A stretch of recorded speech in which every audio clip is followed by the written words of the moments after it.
I'd like to call this regular council meeting to order. Would everybody please rise for a moment of silence? Let's remember all of those who passed away during the month.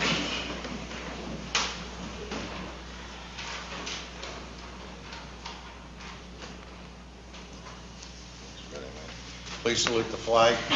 I pledge allegiance to the flag of the United States of America and to the republic for which it stands, one nation, under God, indivisible, with liberty and justice for all.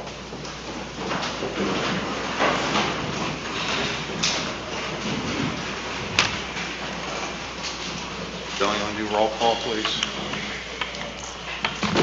Mr. Gerard. Present. Mr. Devine on vacation. Mr. Pezza. Here. Ms. Cullen. Here. Mrs. Rodriguez is on vacation. Ms. Trinnell. Here. Mr. Plensky is working. Mr. DiGiuseppe. Here. Okay, we're going to open up public participation. So anybody on this side of the room would like to speak on anything at this time, please go to the podium and state your name.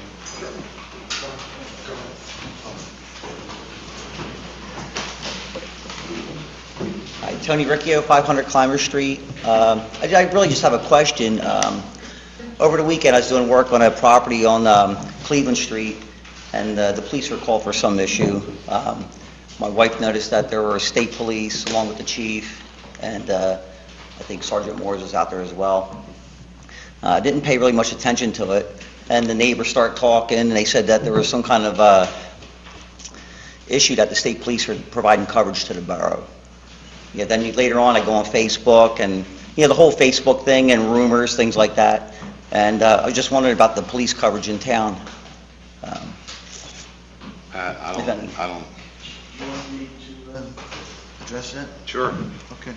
Well, as I've mentioned in past meetings, I feel we've been undermanned for a while.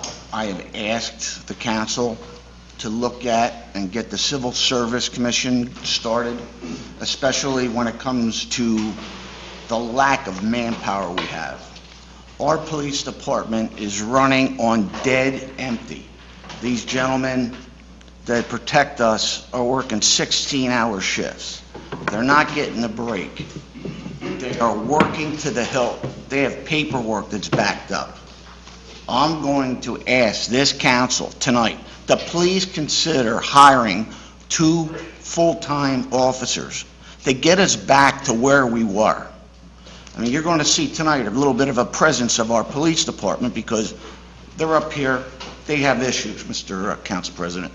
And the issues are simple. They need help. We need help. They need more people on the streets. They can't keep going at this rate. They're not going to make it. And I had a long talk with the chief several times about this, and it has been brought up before, and I'm hoping that the civil service does 2 things.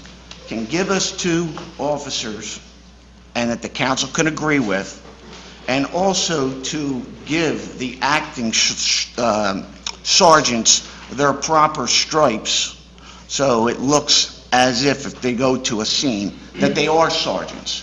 We need a police presence, and the police presence right now is limited due to the amount of officers we have.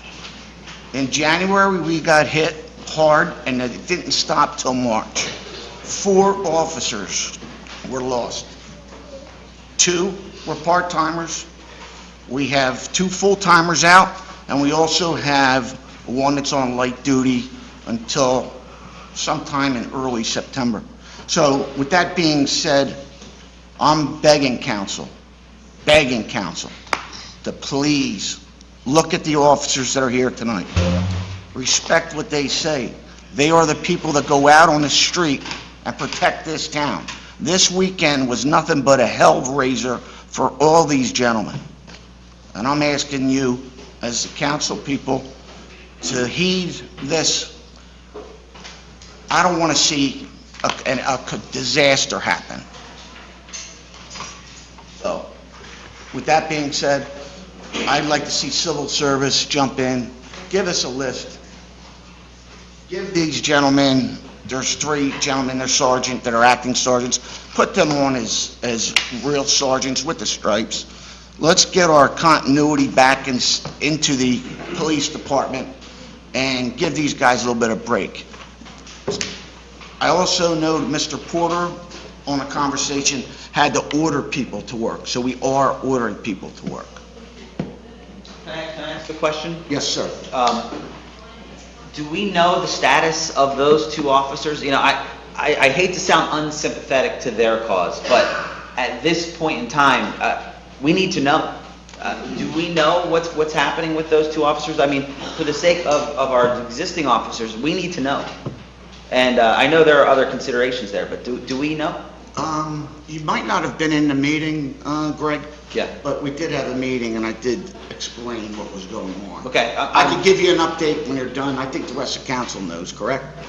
Well, I mean, it's, About the 2 officers. here, and their just let me get involved with this a little bit. First of all, civil service is meeting, and they are moving forward, because we authorized that last month. Thank you.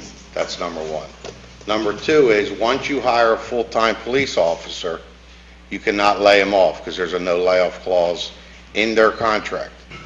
And I said before, I have no problem hiring police officers, but we've been waiting, we're now in July, start talking about this in January, or in August, to please give us a reason why we need to hire police officers, because if it's the safety of the cops or anything, I will support any motion to hire police officers. And I think this entire council will. But we still don't know, did you look at the schedules? Did you try to change schedules? What did you do to try to make this happen before we spend money? And then the second part of that question is this entire council going to support a tax increase for these officers next year? Me, Officer Moores, and Chief Porter had a meeting on scheduling. Okay, there's no way to change anything around. I see that, I don't think that there is any way we can maneuver, shift. I mean, you can't play chess when you're checkmated, sir. Oh, I don't know about that. I don't know. I mean, how does council feel with hiring police officers? Are you going to support a tax increase? Dave? Is there any way we can get part-timers? Does that help? Whatever it is, we need to support. You can't hire part-timers, you can lay off. The mayor's asking for full-time police officers, which I agree, because part-timers, you train them, you spend all this money, they get a full-time job and they leave. So if you want stability in the police department, you need to hire full-time officers and have to bite the bullet when it comes tax time. Because I know Mr. Devine voted against the budget last year, and so did you, Pat. Yes, sir. And both of that was for the police department and for the fire department. So we had 2 no votes, 6 yes votes. Now, we're going to go into budget time, and if we need to raise taxes 3 or 4 mils, am I going to have the support of this entire council, or is there going to be 6-2 again when it comes time to vote? Okay, Mr. DiGiuseppe, when I had first asked for police officers, I didn't ask to go into the 2014 budget. All I wanted to do was go into the 2012 budget, where the 2 part-timers were included, and we also had the 2 officers that are out, and the 3rd that's on limited duty, light They're duty. going to come back, Pat. I hope they do. And then you have now the 3 coming back plus 2 more on the payroll. We will definitely have 1 coming back shortly. I don't know the long-term effects of And the again, 2. I'll support you on, I'll support hiring cops. I just don't want to sit here come budget time here and I'm not raising taxes. I don't want to hear anything about taxes. And then, what do we tell them? You can't lay them off. And as far as the sergeants, you just can't hand stripes out. No, it's got to go through civil service. They have to be a test for sergeants, and I don't have a problem with that either. I said that. I said I would like the Civil Service Commission to do that. So, I mean, I think what we need to do is, I think we need to discuss this further tonight and try to, if we need a meeting this week or next week to discuss this, I have no problem calling an emergency meeting to, can we hire any officers right now on an emergency basis? I believe so. Chief? part-time. I believe the borough code allows for the hiring of a transitional officer as long as the civil service test is given within 3 weeks. I think you get a test, you don't even have the test, you got to order them and everything. Well, can I just comment, only because civil service did meet, Pat? We Yes. met last week. We've arranged for another meeting Good. in approximately 2 weeks. Civil service rules for boroughs have changed quite dramatically, and so when we're meeting with our solicitor, Joe Rudolph, so that we can come up to snuff on what civil service rules have changed so that we can adopt them also. So I guess my point to you is, it's not going to happen within 3 weeks or 4 weeks.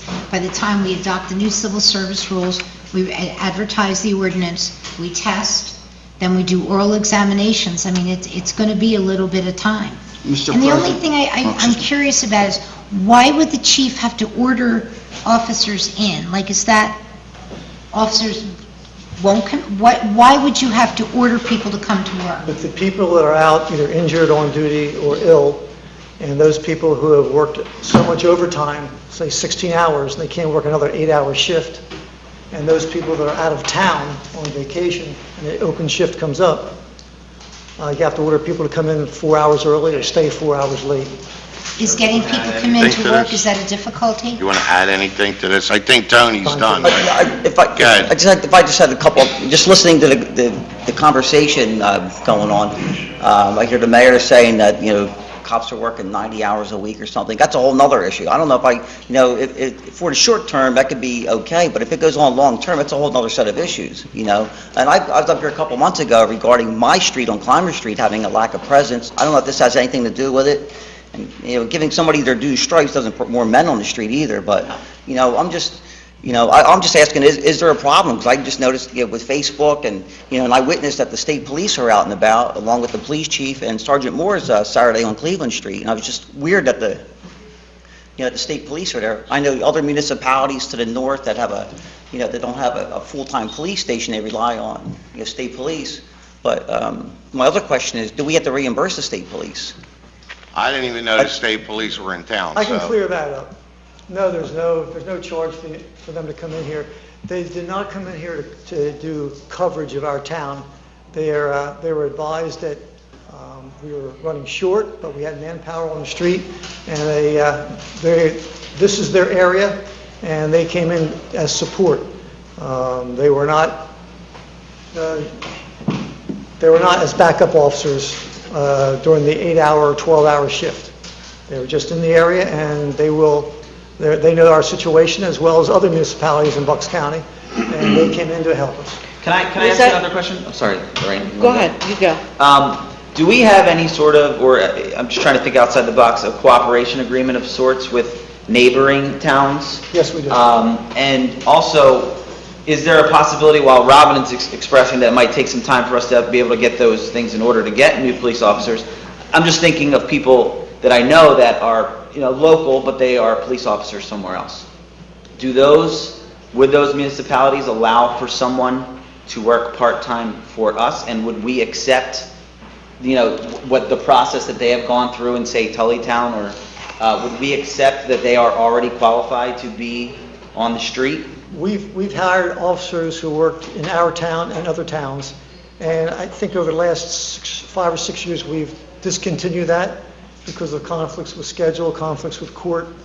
No, and I get that. I think as a long-term solution, I don't think it's a good solution. But I'm saying on the short term, while we're waiting for the Civil Service Commission and while we're trying to figure out what makes most sense for us, on the short term, could we reach out to one of those and say, we know this person is familiar with the area, we know they've passed the civil service exam, we know they're currently on the street, and we'd like to hire them for a month on a part-time basis and work around that. On the short term, is that a possibility? Well, if they're part-time officers somewhere else, they're not required to pass the civil service examination. What if they're full-time officers somewhere else?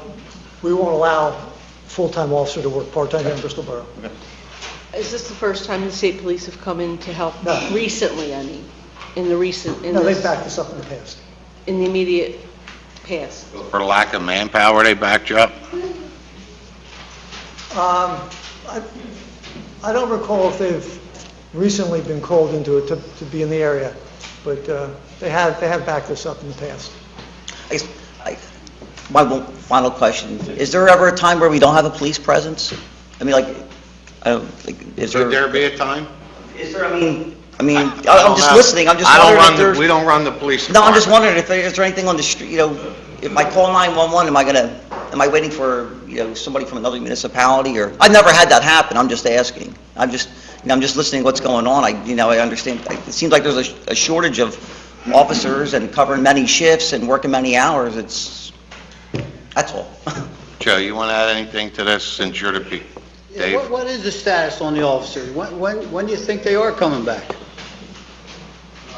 Got some, Mr. President, I I don't- want to refer that question to I think we Chief should Porter, answer on when they're coming back. because I think that something like that should be talked about behind closed doors. That's fine. Sergeant Morris. Joe Morris, President of the Bristol Borough Police Benevolent Association. First, I want to start by answering Greg's question. Most police departments that hire part-time officers other than Bristol Borough, such as Tullytown and others in the area, do not allow their part-time officers to work there part-time and here part-time anymore. It's a conflict, like the chief said, with court and the scheduling. I don't even know where to start, but I'm going to try to start somewhere because there was questions asked and the mayor gave a speech.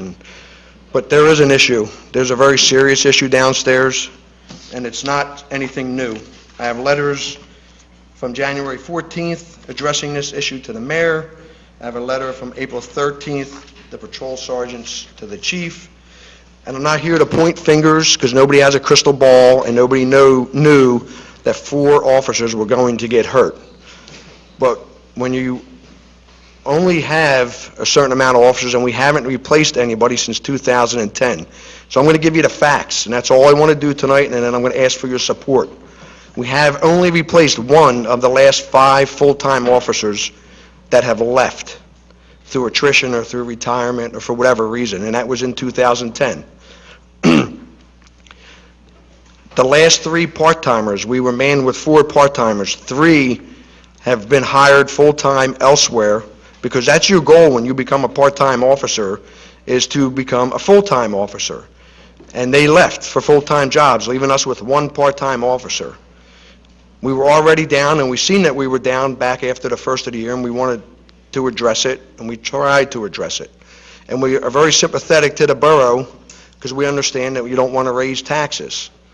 But why I'm here tonight is because we're down 3 injured still, 2 don't know when they're coming back, and 1 may be back sometime in September or October, maybe. Gentlemen are taking their vacations, they're trying to spend time with their families. Guys are coming back from their vacations so that they can work and cover the shifts that are open. One of our officers has an obligation to the military. He's already been gone 3 weeks last month, and he will be leaving again for another 2.5 weeks next month. There's training that needs to be done, lots of training that is mandatory that needs to be done in the next month and a half, 2 months, okay? We had 3 serious incidents this week. A woman was robbed of her purse in front of the Unimart on Bass Street. 2 of my officers on midnight at 4 o'clock in the morning were called to a house on the 400 block of Jefferson Avenue where a large male, naked, completely naked, was high on PCP and they were unable to get control of this gentleman trying to grab their guns. They called for help. Bristol Township, who usually is here quickly, is so understaffed also that they could not come in and help us. Tullytown Borough were the first police cars to get here to help wrestle this subject to the ground and get handcuffs on him to secure the scene. And as we all know, because it's right here on the headlines, what happened 50 yards from this building the other day. A woman was brutally attacked at gunpoint, drug into an abandoned apartment, raped, robbed, and beaten. 50 yards from this building, a block over. We have a serious problem that needs to be addressed tonight. We are exhausted. The officers, there's only 9 officers available to cover the street right now. Some of them are trying to take some time off. Most of us have been sacrificing that. Some have to go to their military obligation. That will make us short again. And with the training that we need to go to, we're going to be even shorter. This isn't a summer issue. This is a issue that's going to last through the fall and until we resolve it. We're asking the mayor to put on the agenda tonight to hire 2 full-time officers immediately. I know that's hard to do, and we don't even have a list, but we do have a part-time officer downstairs with 6 years of experience that can be hired in a full-time status as an emergency hire and be put on the full-time agenda, on the full-time slot tomorrow morning. And we're hoping that we can get that done to give us a little bit of relief, because that will allow that officer to be, without violating the contract, that will allow that officer to work more than 40 hours, up to 40 hours a week and overtime. So, Joe, I think this is the kind of thing that we needed to hear. I know that's why I'm here, Lorraine. And I think you laid it out pretty well, and we don't want any officers to be in danger, and we don't want the people of the town to be in danger. If you can't afford it, maybe we should start, maybe the politicians here in Bristol Borough should sit down with the politicians in Bristol Township. Maybe it's time that we look at regionalization between the two. Make us one big police department. We all work together as it is now. I mean, if money's that tight, and we understand that money's tight, we do, believe me. But we're here tonight because we're really concerned about not only the safety of the citizens, but us guys too. I mean, my weekend off, I just worked 36 hours overtime. The state police came in. The chief of police has been covering shifts, covering hours with one patrolman. The state police backed us up on calls the other day. 4 county detectives came into Bristol to help with the incident on Cedar Street. Thank God, because if it wasn't for them helping our only detective, because there was no patrolman to help Randy this weekend, if it wasn't for them 2 crazy, dangerous men that were apprehended here in Bristol Borough 2 days after the incident, so they were still here, were apprehended and off the streets and in jail right now, thanks to the Bucks County detectives and Randy Morris. Joe, can I ask you a question? What would you think about, how would the officers feel about if we took your recommendation about making that part-time guy full-time as soon as we can? I would like that tonight. And then, I'm saying, let's that's say that possible. we're able to get that done tonight. I want the mayor to put that on the agenda tonight. If I could just... President, can I jump in here? Can I just finish my question? Not sustain- Very appalling, Mrs. Cullen, that you have the audacity to sit in that chair and say to Mr. Moores that what you're telling us is the right thing. When I had an executive session and explained No, you didn't. the whole, I gave you a Pat, list. can we stop fighting? If you just want to I fight, want go the in police executive on you. session. Go in, because you know what? This isn't about fighting. You're absolutely This is right. about our lives and the citizens' lives right now. I'm exhausted. I was supposed to be understand. off this weekend. We had nobody to work. Your chief of police has been answering calls. Can I There's finish- nobody to work. And can I we finish don't, my question to you? hiring part-timers is not the answer, because we need to train them. No. We need to put this I'm with you. force I'm with back you. to where I'm it with was, you. or close. I'm with you. My question for you is, if we hire the part-time guy that you're talking about and make him full-time, what would be your thought about us putting in the process that Mrs. Trinnell talked about for the other one that you're asking for, while we wait to see if that other police officer returns? That's exactly what we want. Well, Part-time police officer need to take the test as well. yes, he will. I do not know the whole ins and outs of that, Okay. but right now, I'm telling all of you, this is an emergency situation. I got And just... I would like to say one more thing. Joe, I'm going to say it again. I like the way you laid things out, and I think it should be done that way. I'm sorry. I got just a couple questions, and I don't want to throw it Oh, go ahead. in this whole thing. You, the chief, and the mayor and the chief met. You guys, Patsy, you looked at these schedules. When were these meetings taking place? What was discussed? That meeting took place several months ago when there was letters sent to the mayor and there was a letter sent to the chief. When was this?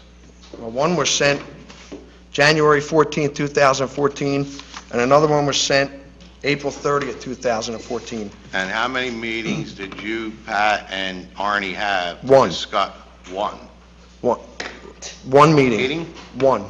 And in that meeting, I've been the scheduling officer since Sergeant Lebo left, and I know the schedules very well, and we discussed going back to 8-hour shift, which I do not recommend, because you would need to hire 4 to 6 full-timers or 10 part-timers to even begin to make that work right now. The 12-hour shift for a small department like this is really the way to go, and it gives you the better manpower, more men on the I'm street. just confused, Arnie. I don't know if you want to answer this question, or Pat, or whoever. You got a sergeant on every shift.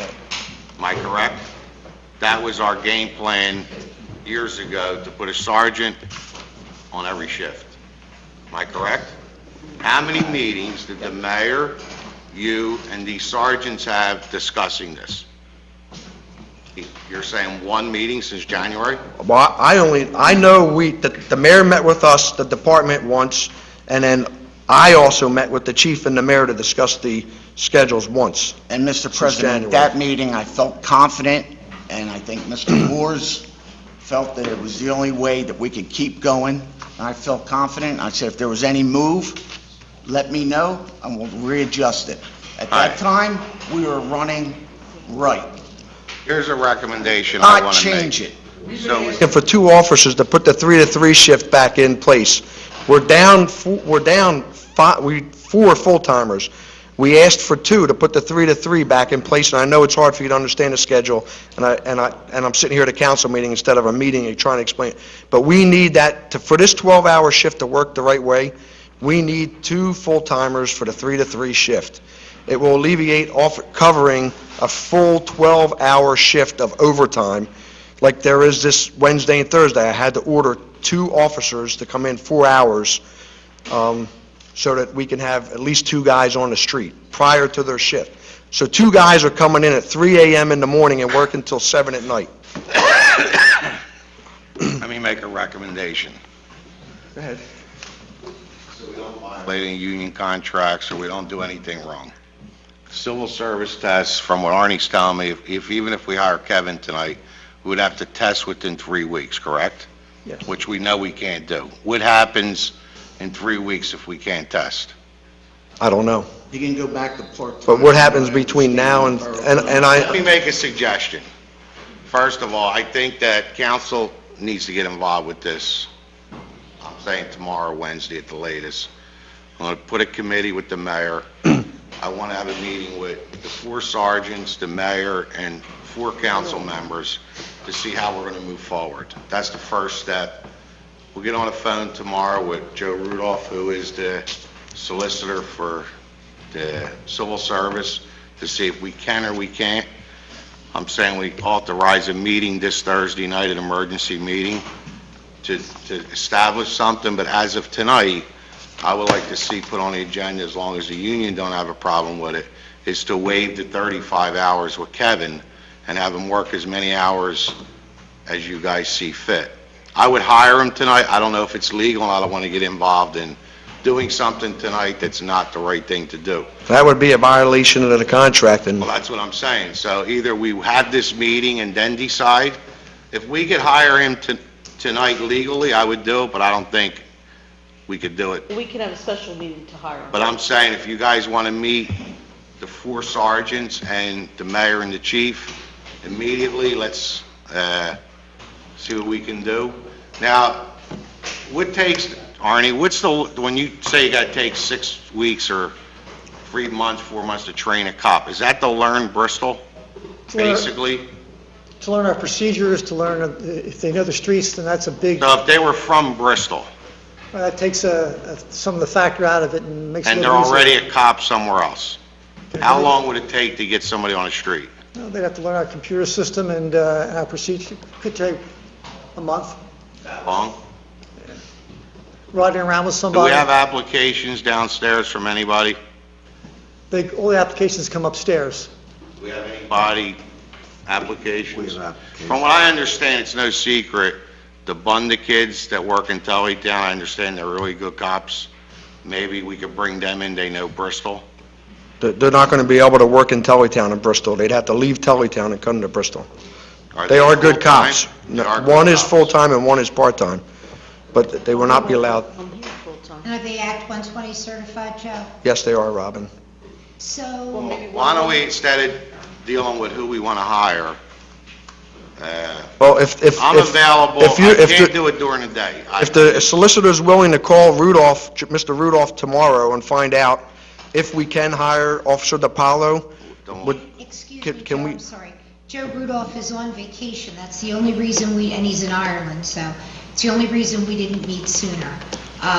well, the civil service list takes time, I understand that, and we all But understand if we that. only have 3 weeks to do it, Joe, we're not going to get it done. And I then we're understand. violating some kind of civil service. And I don't want to do that. I don't want to cause any problem. But if it is possible, that's the only help that we can get right now, would be hiring Officer DiPaolo on a full-time status. The rest, whether you hire part-time or No, full-time, I believe in full-time. but however, we need to train them, you know what I mean? But to get a little bit of relief, Officer DiPaolo is the only door we have to I think we agree that we need open. to get involved in this. Yeah, absolutely. Absolutely. All right. I'll form a committee tonight. And I just want to say that while they work over the weekend, several residents in the North Ward approached me outside of the North Ward asking for our help, saying that they can't even sit on their porches, they can't come outside after dark, they're afraid, they don't even want to talk to a police officer in front of anybody on that block. The issue down at the corner of Headley and Spruce is extremely bad every Friday and Saturday night again. I'm hoping that Mr. Gerard and Mr. Devine are on board with this, with everybody, to help us get some help in here. Well, I It's- think even if they're not, we have to move on. We The can't- quality of life in some of our neighborhoods, and the people at home know, they're all there's so many cars being broken into, being stolen. Another motorcycle was stolen last night. Houses are being broken into. The quality of life in our neighborhoods, after all that hard work that we did, Ralph, and you know. No, I know. Pat, you know, you were here. 10 years worth of all that hard work, we're losing it. I've been fighting up here for police officers since Mr. Soto went down. We worked Hispanic Day with 2 officers in this town. I gotta say one thing. 2. Don't think having too much counsel with the police running the mayor running the police department, I'm a little leery of that. I need your funding, I need your stuff, or your funding. I believe I could handle this if you just give me the people I need. You said you've been asking since January. I've been Did asking you ask since to March. put it on the agenda? Yes. Why didn't you put it on the agenda? You put the fire thing on the agenda. You told me that you wanted to gut the police No, department. I didn't. I said, You said tell in the us meeting. why we need police officers. And I explained it, then I had the Those guys executive are out, but session. you didn't say we could reshuffle the deck. Please, My let's- concern is, when these people all come back, do we have too many police officers? That's why I think we need to meet. I'm viewing this differently than you are. I don't view this as us taking it from you. I just view this as an emergency situation that we all have to work together on It's to been get an it done. emergency situation for a while. Yeah, okay. I mean, I'm just saying, I don't view When it we as spent in- time in April on that scheduling, Mr. Moores was adamant that it had to stay this way to go through it. I agreed with him. I said, if there's any change, call me. The chief would call me. Are you guys, anybody not available Wednesday night? No. Pat, you okay Wednesday night? Whatever has to be done, has to Okay. be done. I could do it tomorrow night. Let's do it Well, tomorrow. I know, are you on tomorrow night? I'm on every day till next Monday, Ralph. And Are hopefully I'll get sergeants- next Monday is off. any other And I've been sergeants- here since last Thursday. Let's Are any do other this tomorrow sergeants night. available? Let's get it done with. Or we don't need them? Well, 3 of them are here. I think we should have... Atkinson's here, are you available Wednesday night? He's here working. Tomorrow night? I'm working with him Wednesday night. Tomorrow night? Tomorrow night's fine. Discuss if we need to hire cops or not. I like to look at the schedule. And I don't have a problem hiring them. I think we need to look at everything if we're going to... I'll be more than happy to lay everything out in a meeting for everybody, just like I tried to do tonight. But the thing is that somebody needs to put it on the agenda. And that's why Can't we, do it tonight because we don't know if it's legal to do it tonight or not. Once we find out... Our we can solicitor's make- saying it's not, okay. but he also said we could waive, if the union wants to waive their agreement, to have Kevin exceed his 35 hours, we'll do that tonight. The other thing, Joe, that I can try to do, I did email Joe Rudolph the other day, and he did respond back. I'll send him an email tonight that we're in a crisis situation, and one of the things, and I don't know, find out your legal opinion, whether we could resurrect the past eligibility list. And I mean, or my other thought at this point, if we need to expedite, yes, there are changes that have taken place over the last year or so in civil service rules and regs, but we have civil service rules right now that literally we could put an ad in the paper tomorrow, and we could test within, within 2 weeks. I mean, that would at least give us. But I think it's important that we use DiPaolo because he knows the town. I really do. How long? That's the quickest help we're possibly going to He get. can start tomorrow if we decide. To see how many applicants we have. We could do it a week. We could say, apply by this date in a week. If Joe Rudolph says we can run an ad in the paper, and you have so many days after that ad to do the testing, we could do the testing, set up verbal interviews, they got to go through psychologicals and all that, right? So, I mean, we could fast track it and try to, as long as we're following the right procedure, I And don't the have only, a problem I'm with it. sorry, the only thing I'm going to be adamant about, Arnie, and this had come from your end, is when we have to do the background test. Please, I know that it takes a while, I know you guys are, but I remember last list, it took forever. So if we took the top 3 or the top 4, then you're just going to have to do what you have to do to get the background test. Just so everybody at home knows and everybody sitting here knows, we're sanctioned under civil service because we're a borough. A township could just hire tonight 5 cops. So we have to follow civil service procedures, and that means you got to do a test. You're only allowed to hire out of the top 3. Once you hire one, whoever's in 4 moves up into the top 3. You can hire out of them 3, and that's how the list keeps rotating. That's correct, So we understand if that. we want to hire Kevin tonight and he failed the test, or wasn't in the top 3, we couldn't hire him anyway. Well, can I just Even- say, though, as a side note, that Kevin DiPaolo was the highest grade. Kevin DiPaolo was the top officer last time, and we didn't hire. So I'm just saying that I have every confidence that he'll not only pass, but exceed our expectations. I'm just saying, that I want everybody to know the Brainer. procedure on how this works. And Mr. President, one of the things I want to say about Mr. DiPaolo, he's been a part-time police officer in Bristol Borough for over 6 years. He's dedicated a lot of time. If anybody deserves the shot, he deserves the shot. We would hire him And my tonight, Pat. Okay, ask the solicitor a question, Mr. President? Sure. Mr. Salerno, I'm a little bit hazy on this, but tell me if I'm correct or incorrect. I thought in an emergency situation like that, the borough code allows us a 14-day window or a 21-day window to put a part-timer on full-time as a temporary thing, and then he goes back to part-time? Am I correct in that? I can't answer that. I mean, if somebody tells us... It's on the borough code. Is there a way to suspend the ordinance, the civil service ordinance? Then I have to say, I think... Why our meeting's going on, why don't we try to... I'll look at it. By the meeting's going on, if This we is can new do to me. something by the end of the night, we could hire... My concern is, I don't have a problem hiring him, but if we know we're not gonna have a civil service test ready in 3 weeks. I know we're that, gonna have to we already know, do we we already promote him understand back? that. We understand No, that. I mean, Arnie, could somebody answer this? I don't know the ins and outs of what status he takes during the 3 weeks that he's here as a full-timer. Does he get, Do you know that question, Pat? Can What's you that, find sir? it out tonight? What happens after the 3 weeks? somebody in- That we don't... After 3 weeks, I believe they have to go back to part-time. civil service? We know that answer. That's the I'm question. pretty sure, if you look in the borough code, don't quote me, but Keep what looking I on. read is that we can do All right. Can I that. ask one last question? Sure. If we appointed someone tonight and we were wrong, what are the reasons? I don't know. You'll go to jail. That's what, no. Levity here, I just... Take them away. Fair enough. Sorry. I don't think we ever... Greg, at least you'll be in our jail, and it's nice down there. I don't think we ever were in this situation to say that we can or we can't or what, so Yeah, this is just very give us a unique. few minutes, we'll keep doing, you're hanging around, right? Yeah, I'll be here. Mr. President, till Monday. You've been here 13 years. This is going on my 17th, we're very close. I don't think Bristol Borough has ever been in a police situation like this. No. Where, bang, you lose 2 part-timers, bang, we lose 2 full-timers, bang, we get hit with a guy that's not going to be active probably till, I don't know, September.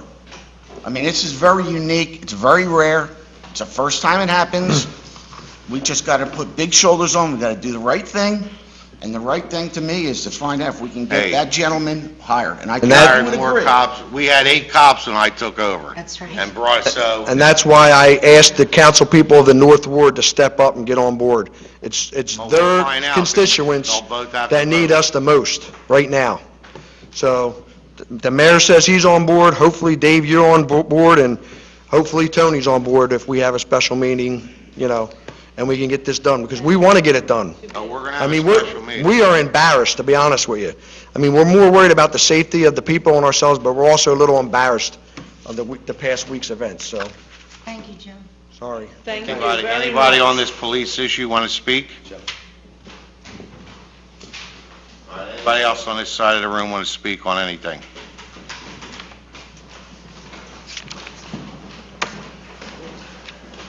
Good evening, Council President, Mr. Mayor, council members. So we're here for 2 purposes tonight. The first purpose is that, for most of us who don't know, Street Lamp Media Group, which is known as Levittown now, will be relocating its business address to Bristol Borough beginning in 2 weeks. The paperwork process is going on. Prior to that discussion, I talked with Chief Porter at Family Movie Night. Family Movie Night, personally speaking, is a fun event. I like being there. It's an awesome event put on by the borough. In talking to Chief Porter, we asked how much it cost the borough to put on Family Movie Night. He gave us some numbers. We've collected approximately $1,000 in donations so far in the hopes of being able to put on Family Movie Night number 2 next summer at our cost. We will advertise it, we will market it. This is our gift to the borough, in a sense, and it's a way of establishing our relationship further with you guys and with council. The reason is because we're just locating the business here, and in addition, the families and the moms and the dads and the kids have asked over and over again for a second family night. So with regards to that, we just wanted to let you know that. I discussed some of it with Chief Porter. The borough manager was informed as well. We will reach out to Merle. I was told earlier today we need to sit down and discuss with Merle that for next summer. That's really it, okay? Thank you. You're welcome, President. Thank you very much. Anybody else on this side of the room want to discuss anything?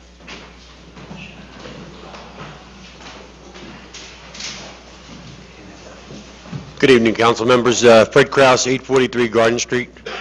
I've had 2 conversations with Dave Girardi, Tony Devine on the street, particularly about the trash on the railroad side of the tracks and on my side of the tracks, on the side of this fence.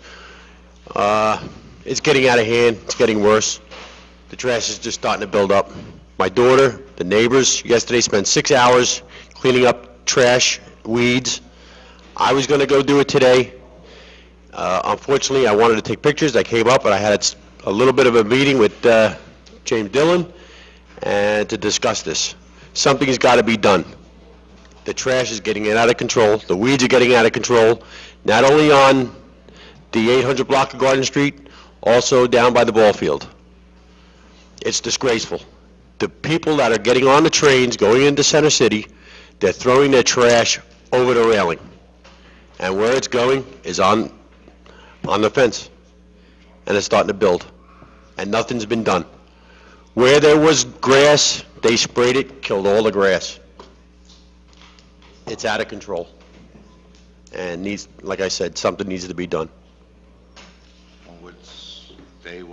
You said he talked to you? It's Amtrak, it's on the inside of the fence, we can't get access to it. We're having the same problem all on Amtrak, just like you have problems up there with Conrail. Amtrak does not listen to us. They put that ugly fence on Garden Street. what I can say is some people do maintain across the street from them. It looks very nice. I compliment them on that. As they know, I take care of my railroads. It takes a little bit of time. I like the way it looks. That's why I do it. And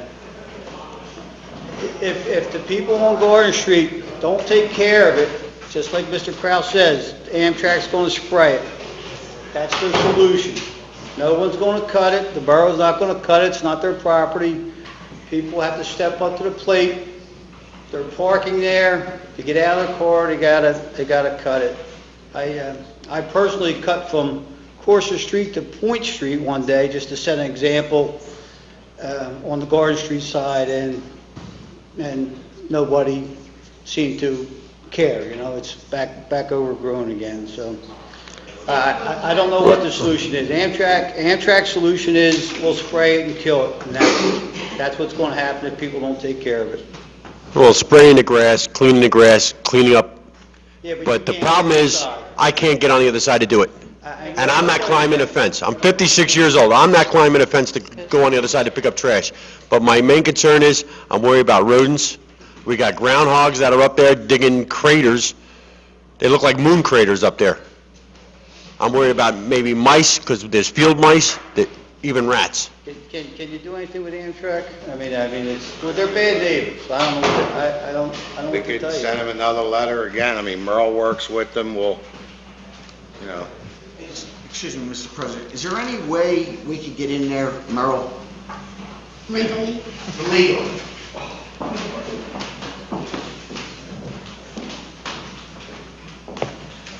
When they first did the fence issue, we asked for keys. They said they won't give us keys. They said, if you got to get in here, you cut the fence. We said, fine, we'll cut the fence.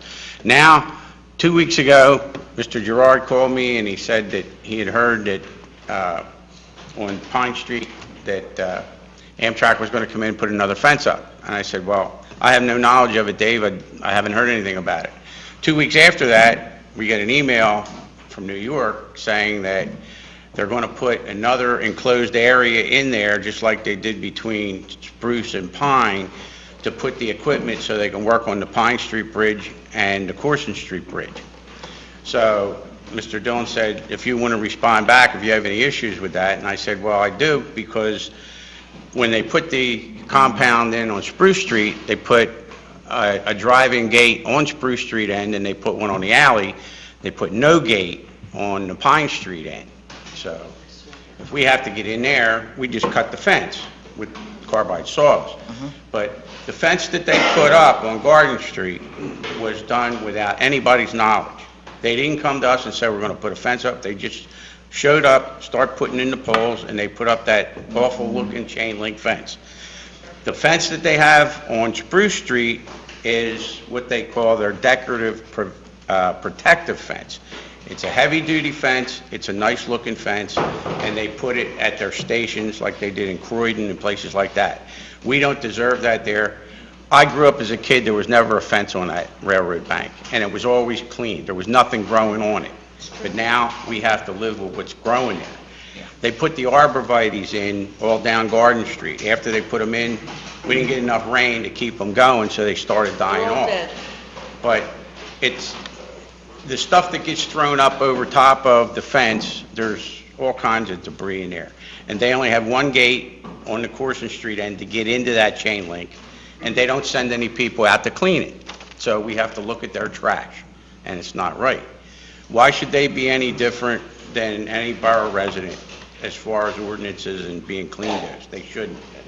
So I don't know, how we can deal with this as far as making them do something. We used to cut the grass over at the train station for them. We never got paid for that. Can I make a recommendation that we cite Conrail tomorrow, and we try to get Congressman Fitzpatrick on the phone, see if we can get a meeting with Conrail so we can get this resolved. Yeah. All right? Dave. Tell them what you do when you get on Amtrak. What's Amtrak's response on Oh, they don't care. how to clean the grass? Well, Amtrak always tells us that they're a federal agency and that they're Right. exempt from permits and... Yeah, they are. But their solution is they spray poison next to everybody's house. That's their solution, right? And Saturday Davis were sitting there fighting right about wanting Rite Aid to keep their parking lot clean, and Amtrak and Conrail just destroyed it. It's like, Just to touch on the last subject of this, if you look on the parking lot side, Yeah. it's even worse, and there's no fence. And it's all up by the lagoon. And it's a shame, all the money we spent to build that lagoon, to have to look at that parking lot, it's ridiculous. That's all I got to say. I agree.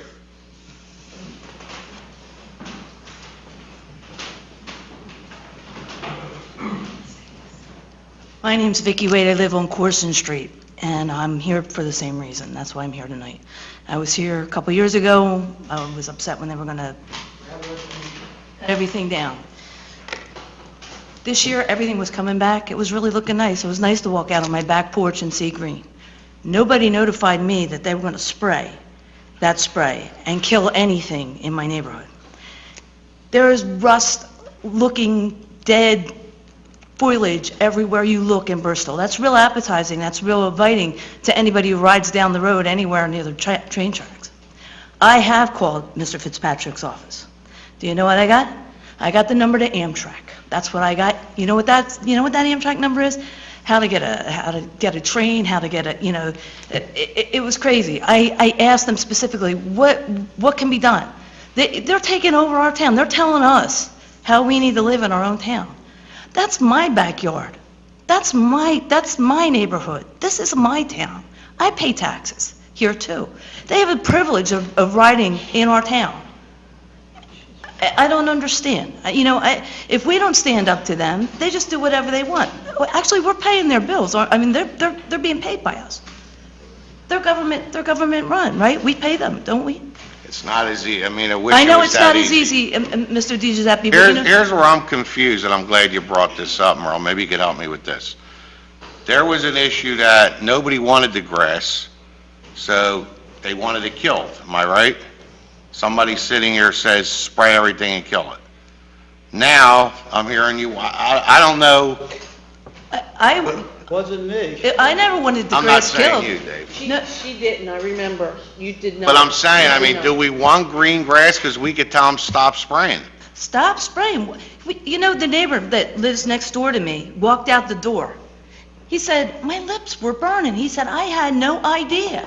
Okay, maybe it's FDA approved, but what does that mean in the whole scheme of things? A lot of things are FDA approved, and I wouldn't eat them, and I wouldn't use them, okay? And they come to our neighborhood and spray that stuff. There's kids riding bikes down I that think path. that was requested by the borough to, can I make a recommendation, Dave? Maybe you and Tony could walk Garden Street, find out, do the people want green grass or they want it sprayed? Because I don't think we're ever going to get the fence down. I mean, we fought that, and I think. We're never going to get the trash on that side of the fence either. There's But no I'm way, saying, there's no way to I get don't to it. know what everybody wants. Do you want the grass to grow or do you want the grass dead? Definitely want the Grass to grow. I want it to grow. look alive. I don't want to look out my back porch and look at sprayed, they didn't even clean it up. I agree. If you, I Mr. think they're DiGiuseppe. only doing what we authorize, am I right, Ron? If they would do a section, like where the alleys are behind Pine Street, Corson Street, and keep that clean all the way up to the tracks. Is there any way to get a meeting with them here? Yeah, absolutely. Let's get a meeting together, all right? And I'll talk to Dave after the meeting. Thank you very much. Thanks, Vic. Anybody else on this side, anybody on this side want to speak?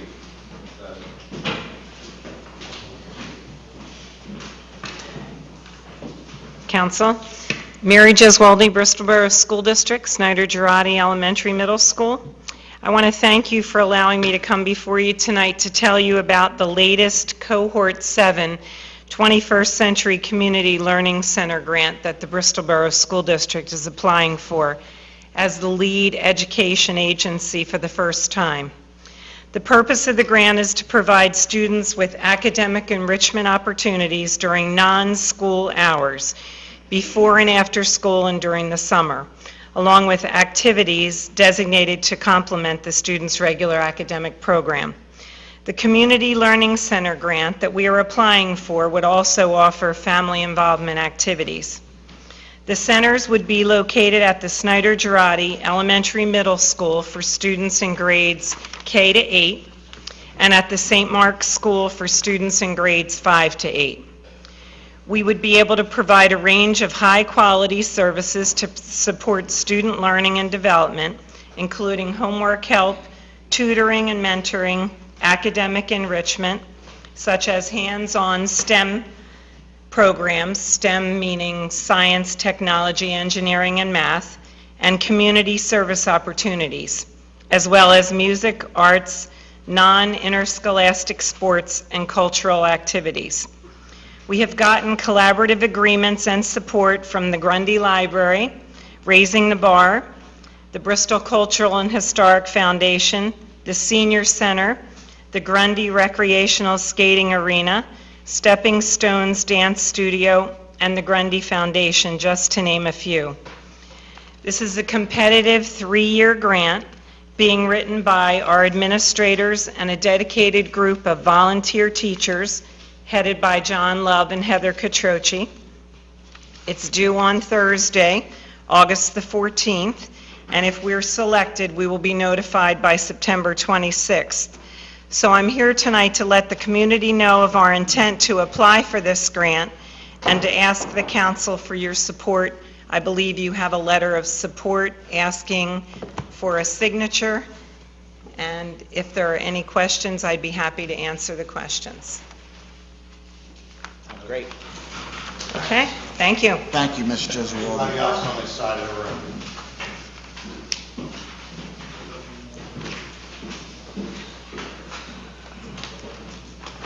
Good evening. Bill Pezza,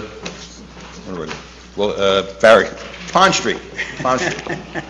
This is a tough night, it's a difficult night. It breaks my heart to know that people have to look at that stuff on Garden Street.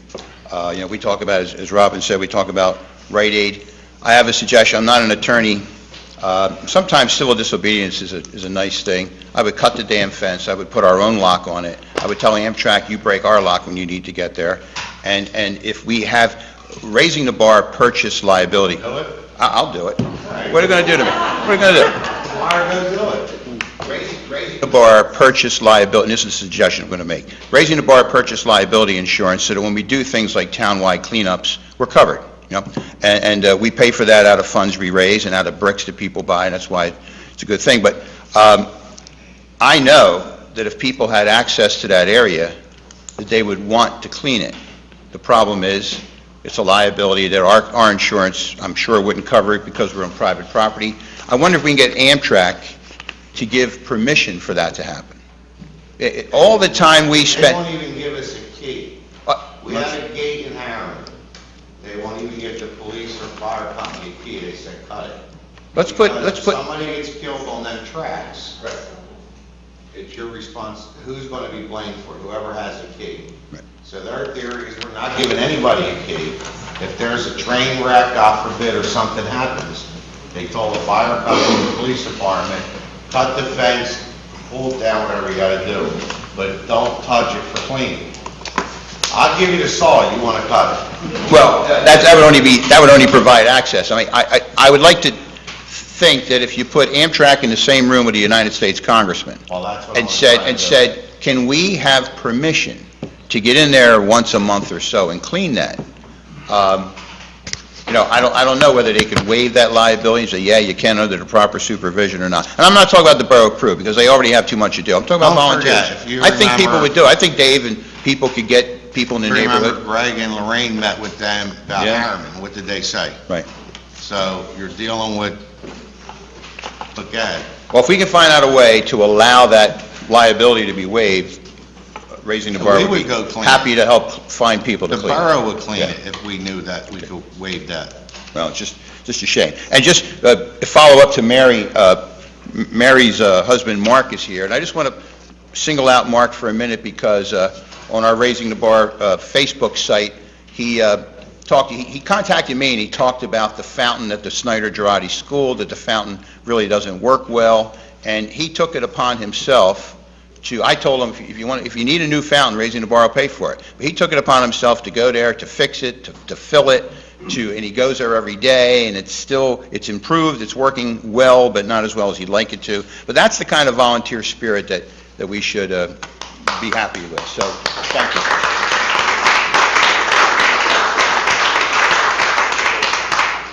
I'm happy to see item 6 on the agenda at the authorizing the redevelopment authority to approve the agreement of sale for Mill Run. I'm not going to comment on that. I'm sure you guys will talk about that. I think it's very good for the town. But what I do want to comment on is that there's a piece of that agreement that deals with tax incentives for investors, such as Mill Run.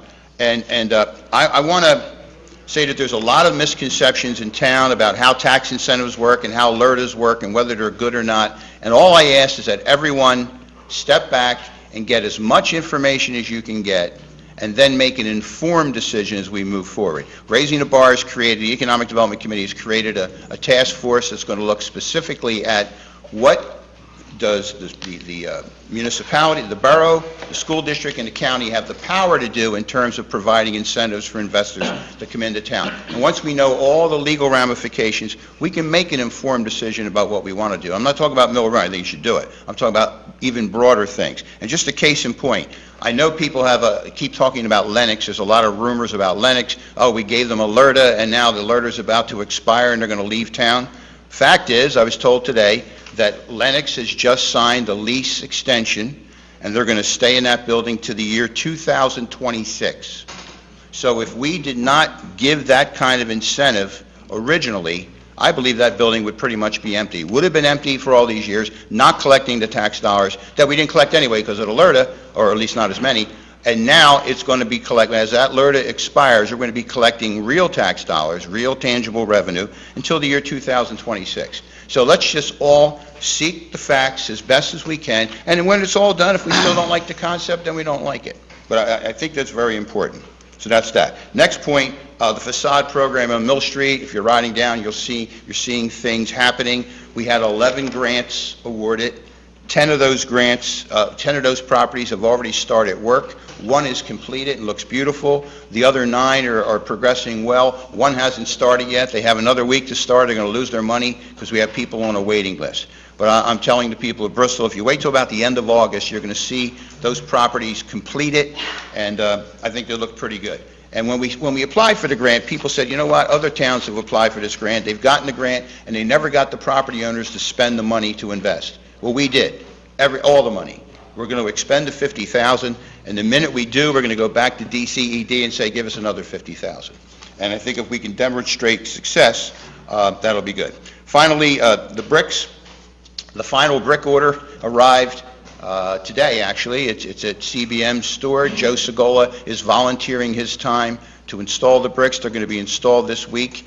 On Historic Bristol Day, we're going to invite everyone. The Mill Street Crossing location is going to be one of the sites for Historic Bristol Day, and we invite everyone to go there. There's going to be a band, and look at your brick and enjoy that with your family. And we thank all those people who spend that money so we could do the projects we do. And on that point, a lot of people, I guess people just miss deadlines, or they don't get it the first time they hear things. So many people have said, is it too late to buy a brick? Is it too late to buy a brick? So what we're going to do is do it one more time, starting, and this will be phase 5, and this is it. But starting... He's not kidding. And I'm not kidding. This time, that's right. Starting in the middle of August, which is upon us, and running till the end of September. We're going to accept brick orders. If you already have your brick, tell everyone else. If you want it, get it, because we want those bricks installed for Christmas. And if you purchase a brick in Phase 5, you're going to get a certificate that can be given as a gift to a loved one saying, we bought a brick for you, or we bought a brick in Dad's memory, or whatever. So it's good revenue for us, but it's also nice for the town, very nice. And please don't miss this deadline, because that will be it, okay? And finally, we're building a playground at the Snyder Girardi School, and it's being done by volunteers. It's an $80,000 playground donated by Kaboom. PICO is our, Raising the Bar is the local partner with the school board. PICO is the corporate sponsor. They're donating $80,000 worth of equipment and materials. It's being built by volunteers. If you think you're volunteering, you have to notify either Beth Ann Olshak or myself on Facebook or by email, because if you're not on the list, you can't volunteer, because actually we might have too many. The build days are September 10th, 11th, and 12th. 12th is the day the playground actually goes up, but there's 2 pre-build days where materials are cut and things like that. So if you're interested at all, if you think you're volunteering, please make sure you're on that database list so that we can get that done. Thank you, and let's keep our chins up. It's a tough night. We'll fix the police thing, we'll fix the things, and we'll keep moving forward. One thing, I'm glad you brought up the alerted. Yes. There's a lot of people in town that don't understand how that works. Right. There's rumor that the school district is losing a ton of money when you put alerteds in, or the borough or the county. That's absolutely not true. They get the same amount of money, and I think Greg explained it today, or whoever in the Courier was very good. I didn't read the article, but you get the same amount of money. You just don't get a portion or the taxes of the increase of that property. So nobody loses any money in town by passing the alert. And what I'm asking is that everyone, council, school board, county, although the county gets it, just take a breath, get all the information, and then, make your decision. Exactly. But I think what the piece we miss is that if you have an empty I don't want to prolong this, you guys have work to do, but if you have an empty property that theoretically could generate $50,000 worth of tax revenue, but nobody builds on it, nobody occupies it, it's generating nothing. Exactly. If you give an incentive, and somebody comes along with it with a 50% incentive or whatever, and I'm just using that number, it doesn't have to be that, and now you're getting $25,000 of revenue compared to the zero you were getting, instead of looking at it and saying, gee, if somebody came in and built, we could get it all. Well, they're not building. That's why you have incentives. That's why you have LERTAs, because in disadvantaged communities, you try to do things to attract investors. So it's a good deal. If there's kinks, you work them out, but you get together and you talk about it, and you don't rush to judgment, and then, ultimately, you're elected, whether you're a school board member or a councilman, you're elected and you get a vote. But let's make that vote as meaningful and as informed as possible. Okay, thank you very much. Anybody else on this side of the room want to speak on anything?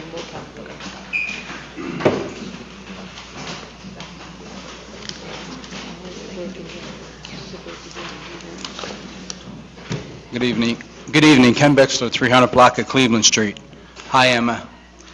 The Amtrak issue, having the train station in Bristol, I think, is an asset as far as local commuters and all. But we can't be the only town in the country that has this issue with Amtrak, right? So I don't know if there's a way, if you can Google like towns against Amtrak or something to find out if there's a coalition out there or something. There has to be other towns dealing with this, right? We're a big country. Amtrak's pretty big. So I don't think we're alone. So it seems like whether Congressman Fitzpatrick or if you can, start an alliance with some other congressmen that have Amtrak going through their towns, but Bristol can't be the only one. Anyhow, that's all I want to say about that. Mr. Pez talked about motion 6. There's a lot of, I think, confusion going through town. I see it on Facebook and people talking about the Mill Run property. I know Greg had some comments and Lorraine. It's in their ward. But my question is, who owns the Mill Run property? The redevelopment authority right now has title to the property. So the borough does not own it? Because there's an article, Mrs. Duarte wrote it back in July of 12. It says, Bristol takes ownership of Mill Run. And it says, I'm not going to read the whole article, it just says, Bristol officials believe they've struck gold. I'm sorry, I'll wait till you're finished. I'm listening to you. Okay. Bristol officials believe they've struck gold. The borough has purchased the former Mill Run Assistant Living Building on Wilson Avenue for $135,000. If I recall, didn't you say that the borough was going to borrow money to purchase it for $135,000? That never happened? We didn't have to borrow money. We were going to take it out of our capital improvement fund. Okay. But the redevelopment authority purchased it, and it was easier for us because when the redevelopment authority acquires it, they don't have to go out to bid and follow the same procedures that we do. Just like with the school ground, They gave them the school ground, they're gonna do whatever they have to do and then turn it back over to the school. So it's easier for the redevelopment authority to own this property. Well, I don't know what your point is anyway. Well, I'm gonna get at it in a second. All right, because it says, well, in the article today, that mostly highlighted Greg's point, his letter that he had on Facebook the other day, it says, well, and this was a quote from you, it's, well, the redevelopment authority, we're just a toolbox to get the job done, said Bob White, executive director of the RDA. We work hand in hand with the borough. Whatever they want us to do is what we're going to do. This is your quote. The RDA is selling the property for $400,000. If this deal doesn't go through, then the building will be demolished, said Council President Ralph D. Giuseppe. That's why I guess there's some confusion. We thought, you know, the borough, it said that one article said that the borough owned the property and then the RDA was going to sell it for $400,000. Just, yeah. I understand that the previous company, the other outfit that looked at the building a couple of years ago, they spent $200,000 in surveys or studies. Do you know it? You don't know? That's the number that Bob White said. $200,000 in studies on the building. They spent roughly $200,000 to decide whether or not it worked. Was feasible or not. Yes. All right, and they backed out. They did. But I do recall, I was here at the meeting, that the president or whoever he was of that company said that the building, the structure was sound. You remember that? Yes. Said it was sound, like it needed some shell work, exterior work, but it was a sound building. These current guys agree with that. Yeah. So the building is sound. Okay. Anyhow, if whether it's the borough, I know at one time that building, that property was on the market for about $2 million, right, several years ago.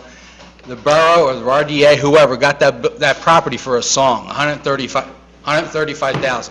We negotiated that deal. Okay, hats off to you. But it's not on the tax rolls, hasn't been on the tax rolls for a number of years. I don't know how many years. So the borough's losing money, school districts losing money. It seems like, you know, a property of that size, a building of that size, sound building, should be, I mean, I'm not in real estate, should be pretty marketable. I mean, especially if you got it for a song, the property, why, I don't, like I said, I don't know all the details. Why did you rip it down? Well, no, I'm not getting to that yet. Why is it No. sold? Well, what I'm getting at is, why aren't more people bidding or interested? They don't have the money.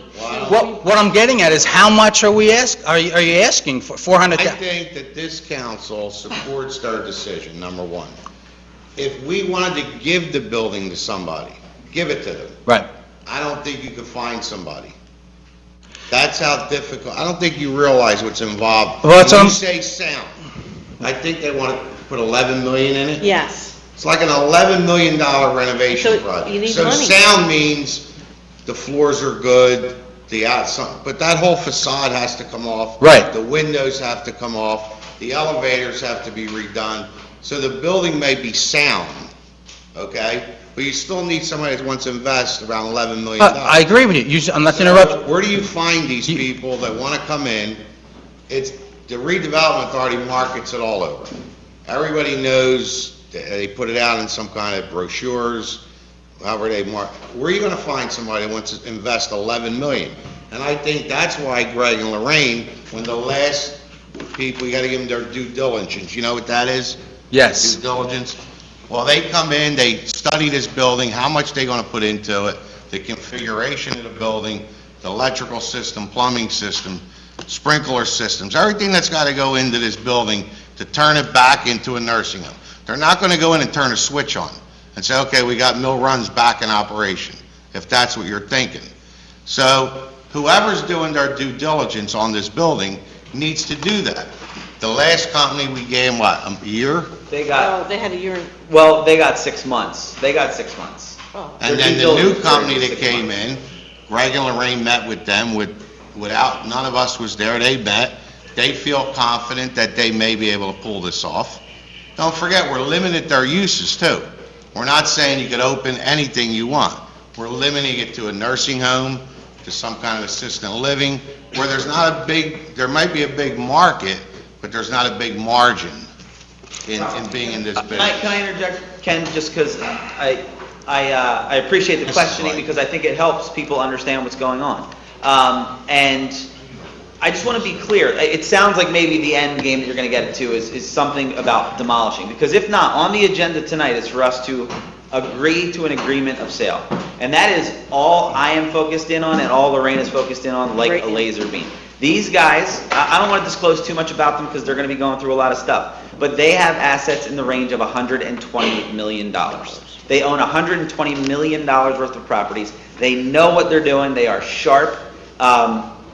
And they want to see if they can pull it off. And they are eager. They think they can right now. Now, again, I've said this a number of times. Can I promise you that that's going to happen? I certainly cannot. But at the end of that 5 months, they're going to come to us and they're going to say, guess what? We've decided we can do this. If they say that at the end of the 6 months, they have to give us a deposit that is non-refundable. Right. And then after that period, then they start moving towards the permitting and we get moving. You know, with guys with this kind of assets and know-how, they're taking a good hard look at it. So as far as the marketability is concerned, right now, these very smart guys think there's a possibility there. And I feel like we need to give them that due diligence, number one, and number two, I think we need to welcome them and say, this is a great town, and we need you to get in here and turn that into a personal care facility, elderly care facility, and let's get moving. That's what we're focused on. I know demolition is something that people want to bring up time and time again. We are focused on getting that building filled. Well, it's encouraging to hear that they have that kind of capital, and hopefully, you know, with the baby boomers, you know, aging, it just seems hard to believe that no company, not more companies are encouraged. Hopefully that the borough is making the deal as attractive as it can, since they purchased the building for practically nothing. Powerhouse where I'm at. If somebody came to us tomorrow and says, give me the powerhouse, we'll renovate it, we would give it to them. The money's immaterial, whether it's $100,000, $400,000, because when it's done, the taxes it's going to generate is going to benefit this entire town. So nobody wants to tear nothing down. But how long do you let these buildings sit, like the powerhouse, like Mill Run, to where it starts becoming an eyesore for the community? Right. So if this guy can't pull it off, who's a lot smarter than everybody in this room, can't pull this off with the resources and the money they have, what do? Do you sit another 5 years with an empty building? Or do you try to look at a different avenue? One last question, and I agree with that. I agree with that. Okay, one last question. Why is demolition even part of the conversation right now? But it's not part of the motion. Ken, I It's agree part with of you. the conversation. Ken, let's make that a part of the conversation after we go through this. I agree with you. We are not discussing demolition. There's nothing on the agenda. There's nothing in the motion that indicates... Well, it was in the article today. You're right. You are right. And that very well may be my fault, because I was the first person to actually say, this may be kind of our last gasp. And I shouldn't have said that, because you're right. Right now, we need to remain focused on getting that building filled. The tax revenue that it could create, the jobs that it could create, upwards of 180 jobs that they said they will give first preference to the people of Bristol Borough. I agree with you. Demolition should not be discussed. It was in the article. So let's stop right now we're discussing focusing it. on this motion. We want to get that building in the back of our minds. Do you agree with that, Mr. President? I agree. You do everything you can to market the building. If you can't, I'm not going to sit here and say, at the end of this road, whether it's a year from now, 2 years from now, nobody wants this building. The school district's losing tax money, which you brought up in the beginning, that everybody's losing money. Right, in the borough, sure, How yeah. long do you want this building to sit vacant until we do something? Well, I'm just give me an asking. idea. No, but I agree with that. But I'm asking you. Do you think demolition should be part of the discussion right now? No.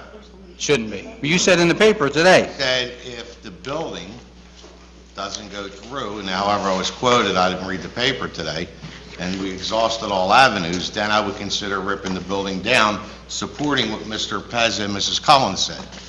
That's true. I said that, and I regret saying it because I think it made it sound like that we're not focused in on that. And that was... Yeah, there's a lot of mixed Sure. emotions. Okay, sorry. Let me then straight, clear to you, man to man, our focus is to get these guys to buy this building, to occupy this building, and fill it with a personal care facility that will generate jobs and tax revenue.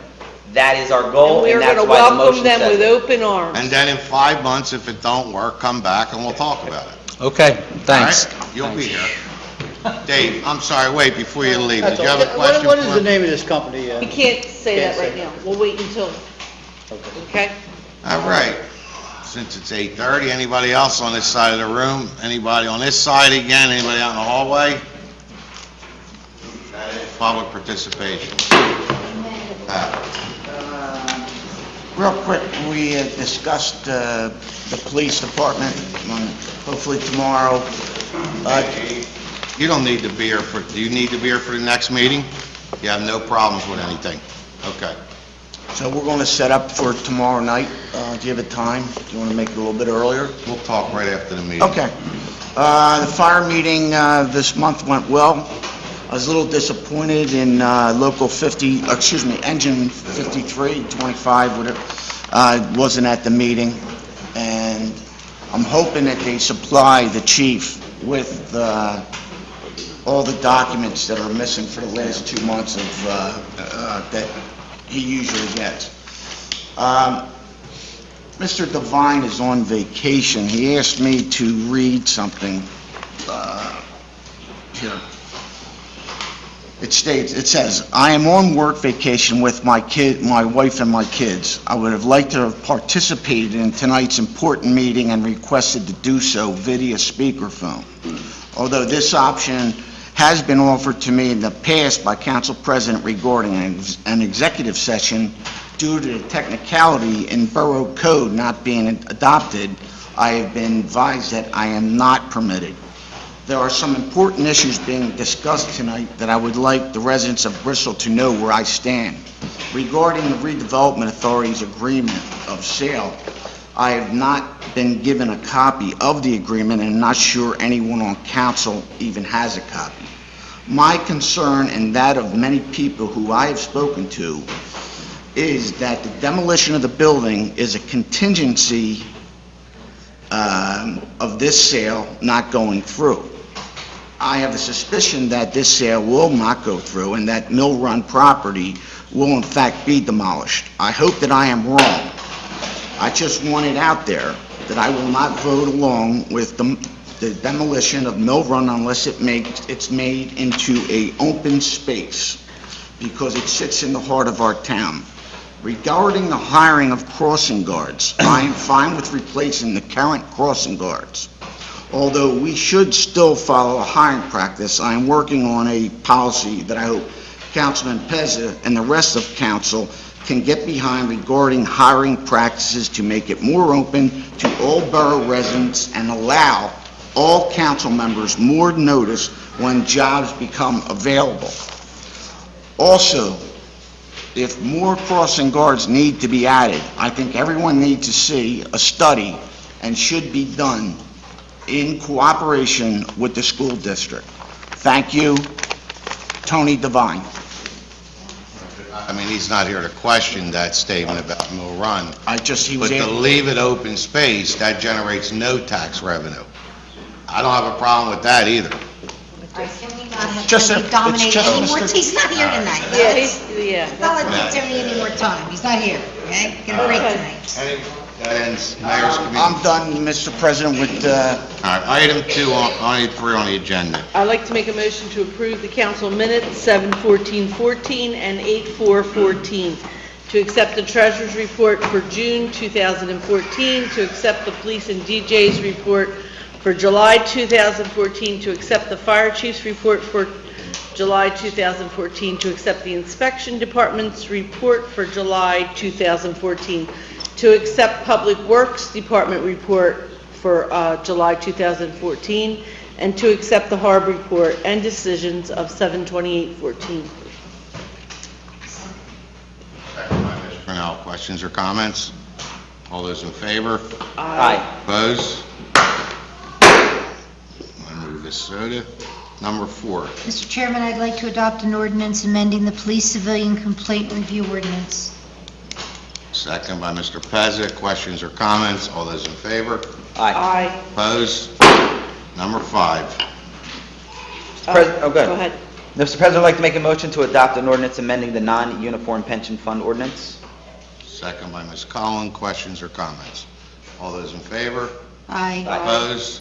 Number 6. Mr. President, I'd like to make a motion to recommend, I want to read this clearly, to recommend the redevelopment authority approval of the agreement of sale for the Mill Run property submitted to council pursuant to the cooperation agreement with council. Second by Ms. Cullen. Questions or comments? I just want to make it clear, again, based on Mr. Devine's letter, there is no contingency in here about demolition or anything. This is designed to get people into this building. I just want to make a comment maybe everybody's missing. This is a recommendation to the RDA. My understanding is that on Friday, the RDA needs to vote on this. Right.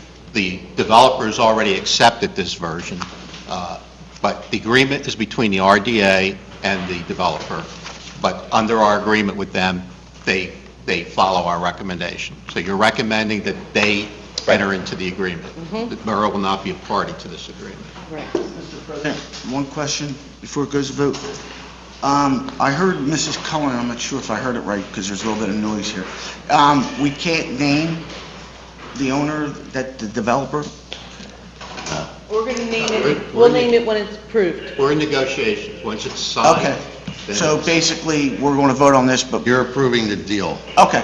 No, you're approving He's the not redevelopment authority to proceed with this. Okay. Any other questions or Don't comments? throw me under the rug All yet. those in favor? Aye. Opposed? Number 7. Mr. President, I'd like to make a motion to approve the preliminary final waiver land development application for the Radcliffe Learning Center on behalf of the applicant Christine DeLuca for tax parcel 4-25-210, according to the plans prepared by Eastern Shadrow Associates Incorporated, dated June 16, 2004, consisting of sheets 1 and 2, subject to conditions previously agreed to by the applicant and the attached. I have a second by Mr. Pezza. Questions or comments? Mr. President, I think that this is a great motion. I wish that Mrs. DeLuca the best of luck. That's it. I concur. All those in favor? Aye. I'm going to abstain for the fact that I have a personal relationship with Mrs. DeLuca. Motion passes. Number 8. Mr. Chairman, I'd like to make a motion to authorize the approval of the request for a partial release of escrow for the Amish Market Land Development Project as recommended by the Borough Engineer in the amount of $239,267.11 for the improvements made and approved. Second by Mr. Pezza. Questions or comments? All those in favor? Aye. Opposed? Number 9. Mr. President, I'd like to make a motion to authorize advertising amendments to Chapter 15, Parts 4 and 5 of the Borough Ordinance to adopt those changes recommended in the Borough Manager's memo of July 30th, 2014 regarding meter parking and parking ticket penalties for late payments. I have a second. Second by Mr. Pezza. Questions or comments? All those in favor? Aye. Opposed? Number 10. Mr. President, I'd like to make a motion to accept a proposal dated August 7, 2014 from Richard A. Long of ST Hudson Engineers Incorporated in the amount of $4,800 to attend a pre-bid meeting and evaluate bids for the day boat docks and access pier. I have a second. Second by Ms. Cullen. Questions or comments? All those in favor? Aye. Opposed? Okay, before we get into 11, you're recommending these crossing guards, correct? That Yes. we're going to need crossing guards. This isn't council or school board, it's coming from the police department. And why do we need them? All, Why do we need to appoint crossing guards? Can you tell Yes. everybody? well, we have, Okay, I really don't care, I just want to I go would on. rather him Go say. ahead. one that resigned, another one that won't be able to come back until I believe October, and then we need some substitutes for the yearly list, so in order that the police department doesn't have to fill those positions. So could we do 2 tonight and 2 in September, or 3 in September? Or you need more than 2 tonight? Well, we'll need 2 before school starts. I'm doing that tonight. Okay. And then we could use some substitutes along the way, yes. Okay. Okay. May I ask, Arnie, when did you request this? When did you? Last week. Yeah. So this is a week that we've known about this. This was the. I sent an email to Mr. Dillon a little more than a week That's ago. not important. The important thing is you told us a week ago that you needed crossing guards, right? When I found out that one could not come back, correct. Dave, This changed the school board's budget. changes our budget too. Okay, the school board, as you know, has finalized their budget. So So did we. What do you want to do? I, Get a motion Are we first. replacing, are we replacing or are we adding? We're adding and replacing. We're So we're adding, there are adding one and replacing one right now. All right, let's get a motion and we'll discuss it. I'd like to appoint Joe We need a Carroll. motion to appoint, Crossing guard. okay, Do I have You're- to say that first? go ahead. I'd like to appoint Joe Carroll as a crossing guard. Do I have a second? Second by Councilman Pezza. Questions or comments? I would like to make one comment, accepting that, of course, that the chief and the borough manager believe that this is one of those circumstances that is, I would say even an emergency, because we need to get it done before school starts. I still do think that and I'm going to vote for Joe Carroll because I think we need it. I also do think that next month I would like to revisit the wording perhaps of the proposal that I made before. I know Mrs. Trinell had a lot of concerns and Mrs. Cullen had concerns. Everyone had concerns, and they were fair concerns about the way in which I had worded the idea of posting a job for 30 days. I'm going to vote for this because I think I know Mr. Carroll. I know he's great, and we need it. I would like maybe to look at over the next month a way to reword what I had brought up before. So that's all. Dave? Chief, did you talk to the school board about this? Are they aware of this? The only thing the school board, I was approached last week to meet this week about the traffic pattern that's going in and out of the school off the new exit and entrance off Buckley Street. We have not met. We're supposed to do that, I believe, tomorrow. As far as the new school crossing guard, no. Our recommendation, myself and traffic enforcement officer, Sergeant Fate and Merle Winslow, was that we felt that because there's going to be traffic going in and out of the new Buckley Street area, there should be another crossing guard. That should be a crossing guard position. After last week's meeting, it was my understanding that a group was going to meet and discuss whether or not we are going to move any current crossing guards. Mr. Devine requested it was in our packets. Okay. I seen the packet. I don't know where you're going to do it. Because the hiring of 2 people, one that resigned and one that's coming back in September, that will cover the current ones. But if one is decided to have one on Buckley Street at the new location, that would require another person. Here's what you got to understand, Dave. If we don't have a crossing guard and he's got to bring a cop in, the money's a lot more money in overtime to do that, number one. Number 2 is, we passed our budget too, so you're concerned with the school budget, you need to be concerned with the borough's budget. We didn't approve 2 more crossing guards either. So, it's a two-way street here. Right. Yeah, I went to the school board meeting on Thursday, and this subject got brought up, and they didn't have the money in the budget. Well, we don't either, so what do you want to do? You want to not cross kids? No, safety of the children always comes first. That's why we're doing it. All right, we got a motion on the floor. Any other questions or comments? And a second. And a second. All those in favor? Aye. Opposed? We need another cross. Mr. President. I'm sorry. Go ahead. Mr. President, I would like to appoint Dawn Persipanko as a crossing guard. She, just so everybody knows, she applied about a month and a half ago. She's been on file, so she's indicated that she wants the position for quite some time. This didn't just come up, in other words. Second by Lorraine. Questions or comments? All those in favor? Aye. Opposed?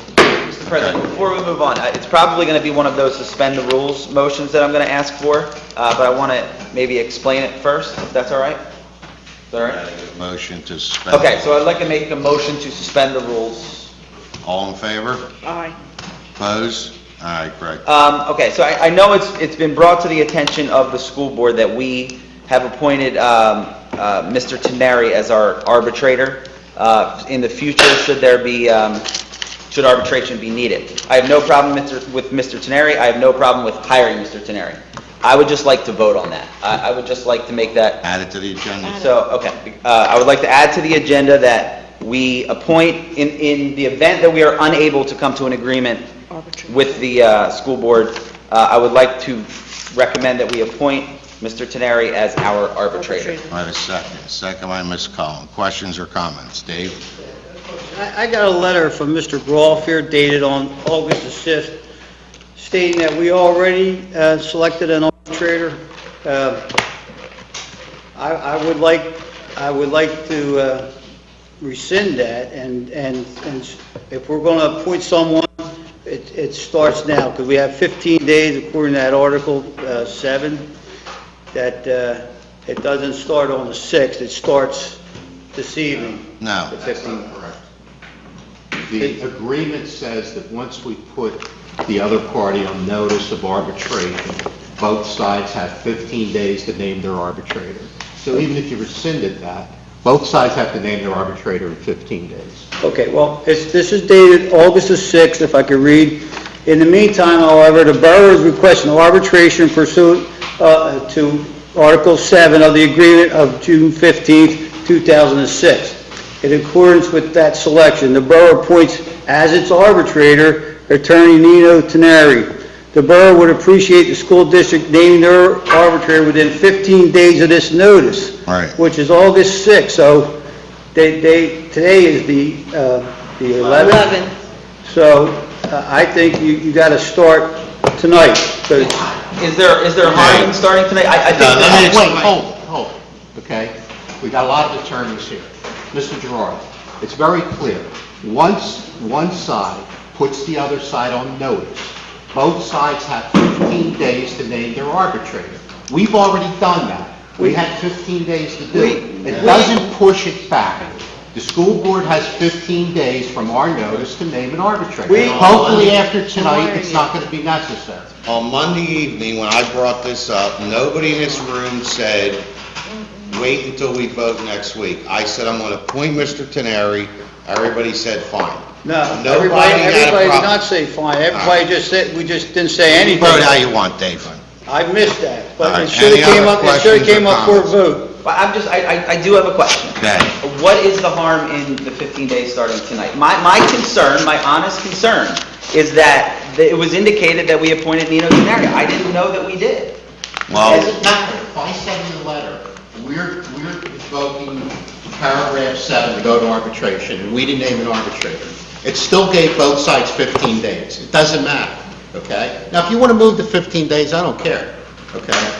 But because we named an arbitrator, it didn't change anything. It was the notice. Once we put them on notice, both sides had 15 days. I don't know, all they're doing is naming somebody. It's not a big I know. deal. I just don't know, I honestly don't know what the schedule is. I don't, I just want to make sure. My concern is that this has been one of those ugly situations, and I don't want to point It's not on our part, And I'm not saying it is. What I'm saying is, if we end up going to arbitration, I don't want there to be any future reasoning for anyone to say anybody did it the wrong way. And I just don't see this harm in waiting another 15 days. I agree with starting Frank. now.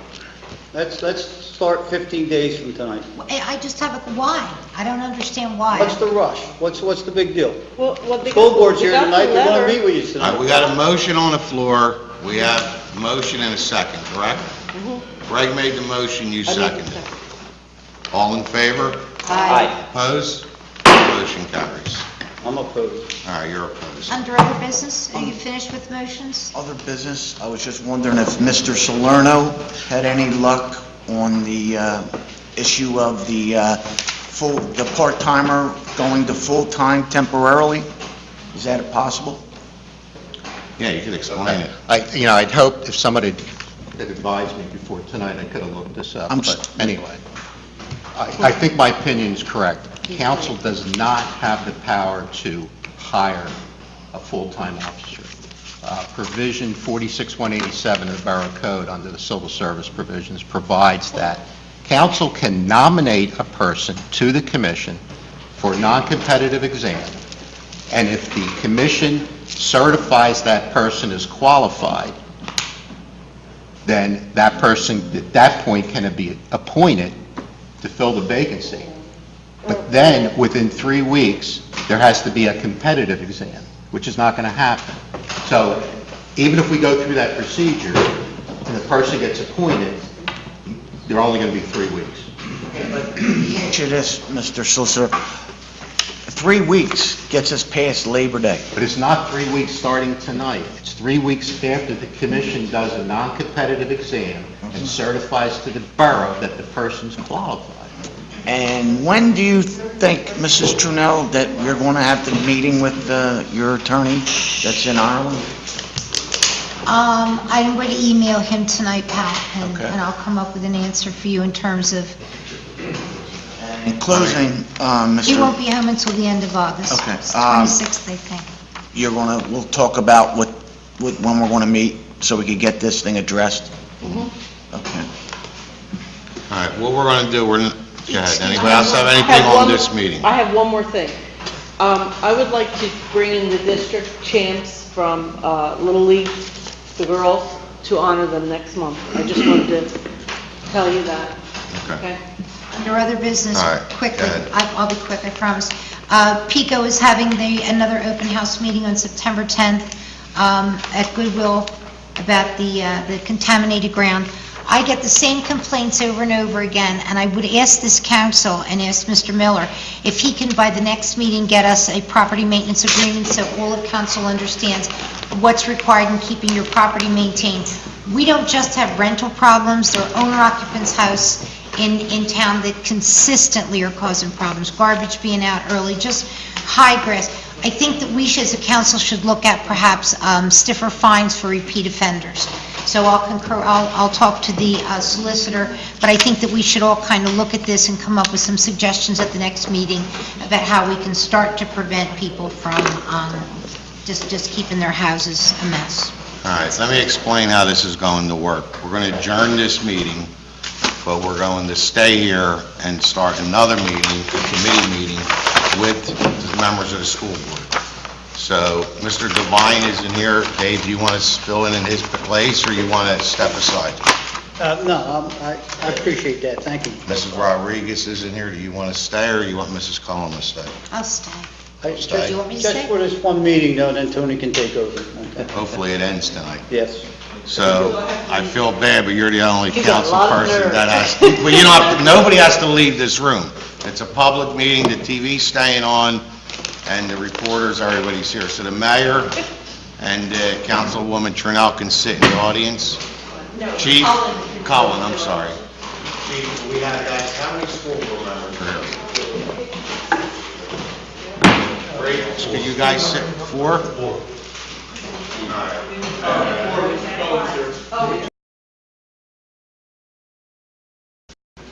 Looks like you're ready to fly away here.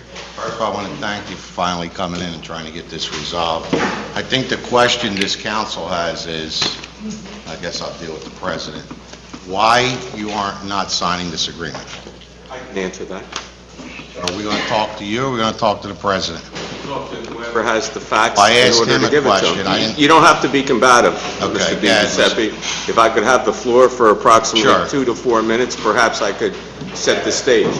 And I appreciate it, first of all, on behalf of the Building and Grounds Committee who were here tonight, the opportunity to finally be here. I just, first of all, want to dispel some things for the benefit of the public as to when we, the current board, found out about it, because I think it's been a misnomer as to when we found out about it, and it's important, and please indulge me for a few minutes to set the record straight. What I received after the fact is, I can tell you I never knew about this issue until sometime in March, and I will explain how that came about. I received a copy of a letter from November 14th, 2013. I'll be more than happy to share it with the members of council who were here. It is a letter of November 14th from James Dillon, manager, to Ralph D. Giuseppe III, who was then, as we all know, the board president. Incorporated in it is regarding the Bristol Borough option to take title to school district's parcel 4-10-201-1 and 4-10-202, a portion in accordance with an agreement that was dated June 15, 2006. It incorporates therein in paragraph 2, council also adopted a motion to authorize its engineer Gilmore and Associates to draft and file the necessary subdivision plan for parcels number 4-10-202 on behalf of the school district. I would appreciate you are forwarding this confirming letter to the school board for discussion at your next school board meeting. Signed, James Dillon. Copies went to Gregory Wright, Ralph D. Giuseppe as council president, Mr. Salerno, and the zoning board official. That was before the current board took over. There was a meeting, and I had the opportunity to review it. I believe it was November 23rd? 21st. Excuse me, 21st. And I have a copy of it, and again, I'll be more than happy to share it with you. I can represent to council that there was no vote taken on that evening with regard to a vote to authorize the signing of this contract or signing the deed or whatever that was necessary to fulfill the agreement dated June 15th, 06. I have copies of it. The new board took over, as we all know, sometime in December. I did have an opportunity to review many pressing issues with Mr. Salerno. He was gracious enough to meet with me. I can represent, and I'm sure Mr. Salerno will recall, nothing was mentioned at the time that I met with regard to this agreement from 06 and the authorization to take. When we found out about it, and again, there's been much to do, Mr. President, with regard to when we found out and we were dragging our heels, we weren't responding. Nobody knew anything about it until March the 3rd, when, interestingly enough, Mr. Dillon sends a letter to Gregory Wright, Superintendent Ray, the same that I just mentioned before.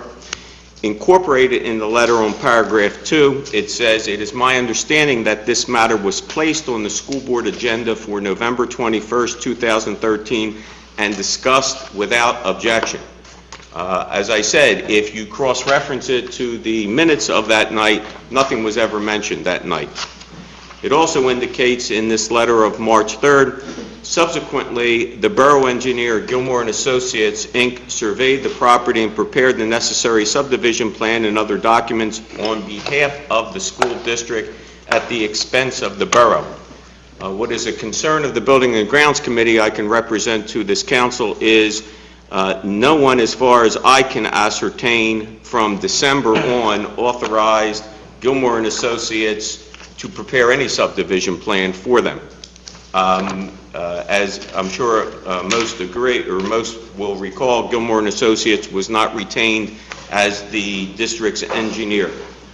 Incorporated, in addition, there is in number 5 under the subdivision, letter of transmittal from Gilmore and Associates, Inc., dated February 24, 2014, and copies of legal descriptions for new lots being created and resulting deeds. This is the first time that anything was mentioned with regard to new lots being created in the subdivision. What I find interesting in the March 3rd, 2014 letter, copies were sent to Mr. Groff as the school board president, Mr. Di Giuseppe, Mr. Salerno, Kurt Schroeder, and the zoning board officer. I never received a copy. I just find it strange in passing that as the borough, as the district, school district solicitor, that I would not receive it. Incorporated in this package is a review application where the applicant indicates Bristol Borough School District for a signature of the applicant, and again, no one advised us of that, as well as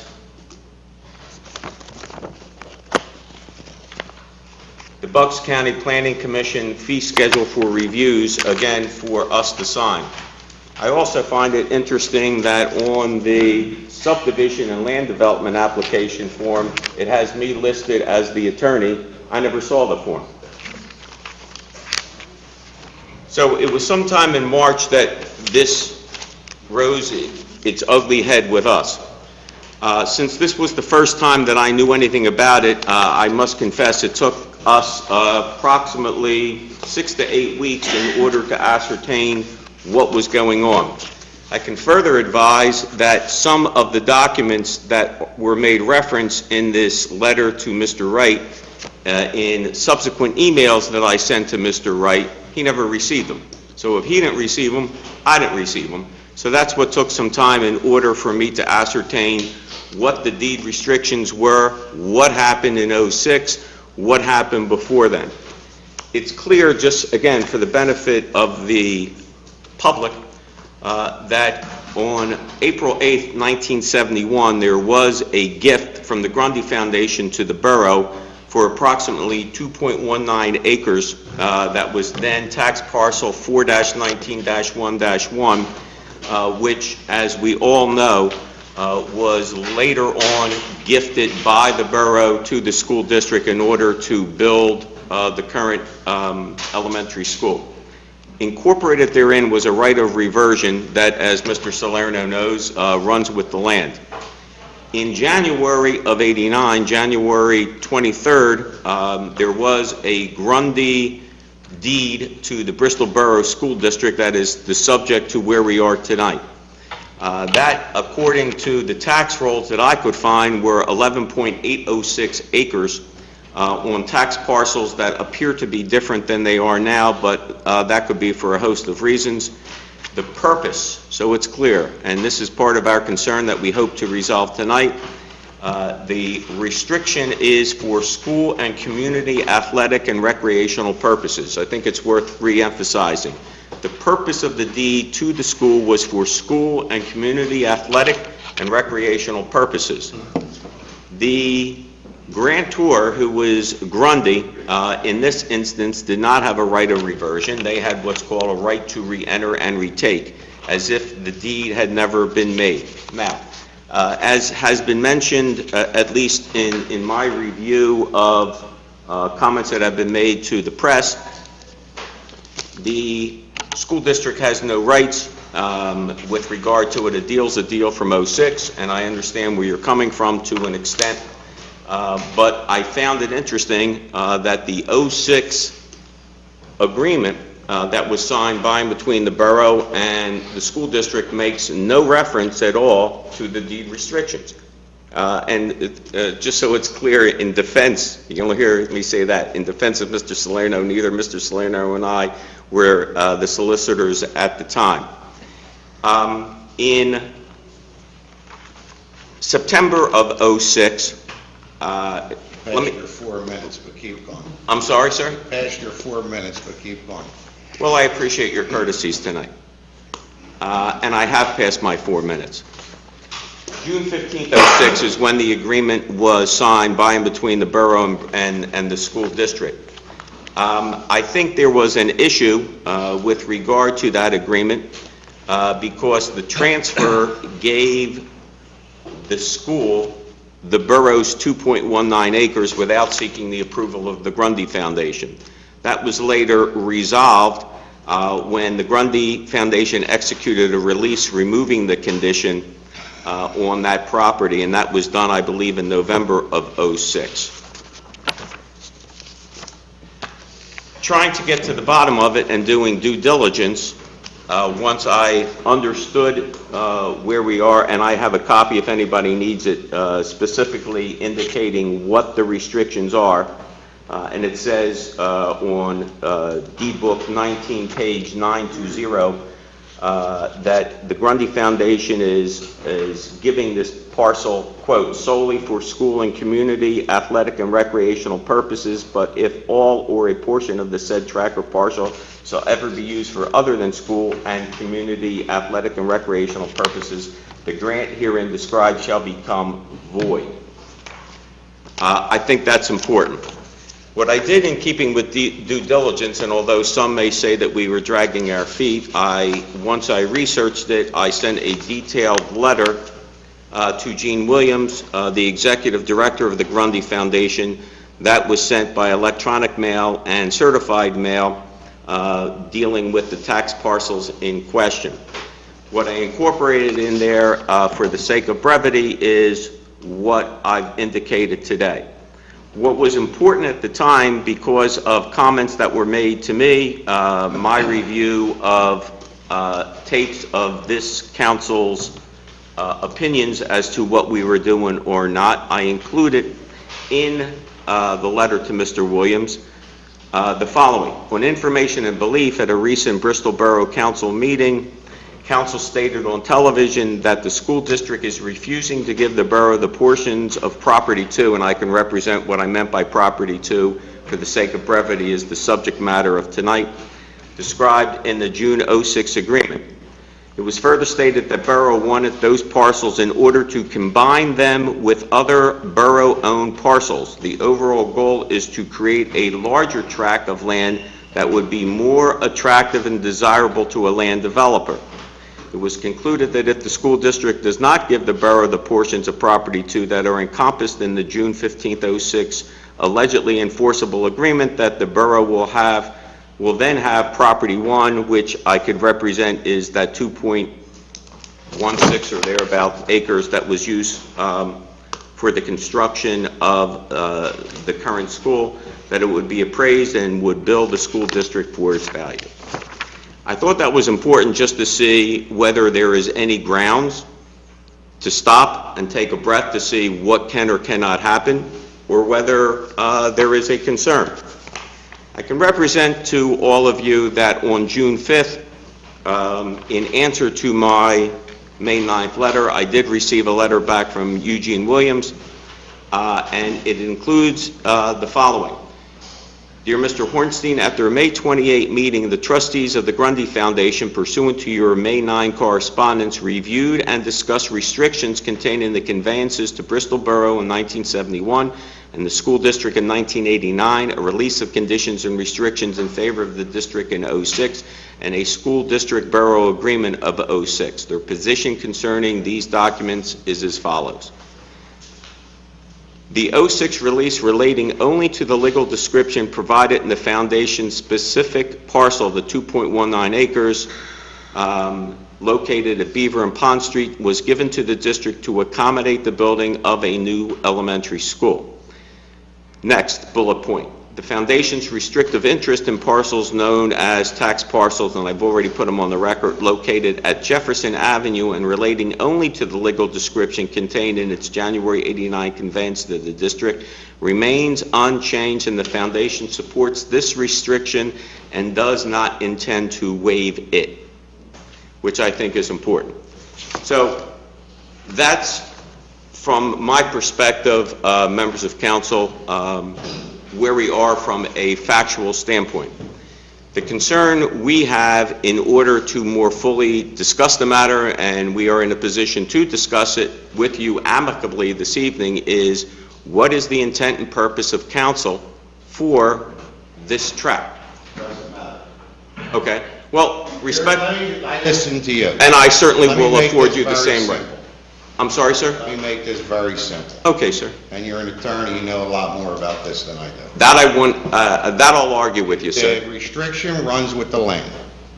Am I Okay. correct? I would... understand the restrictions that Grundy has on the land.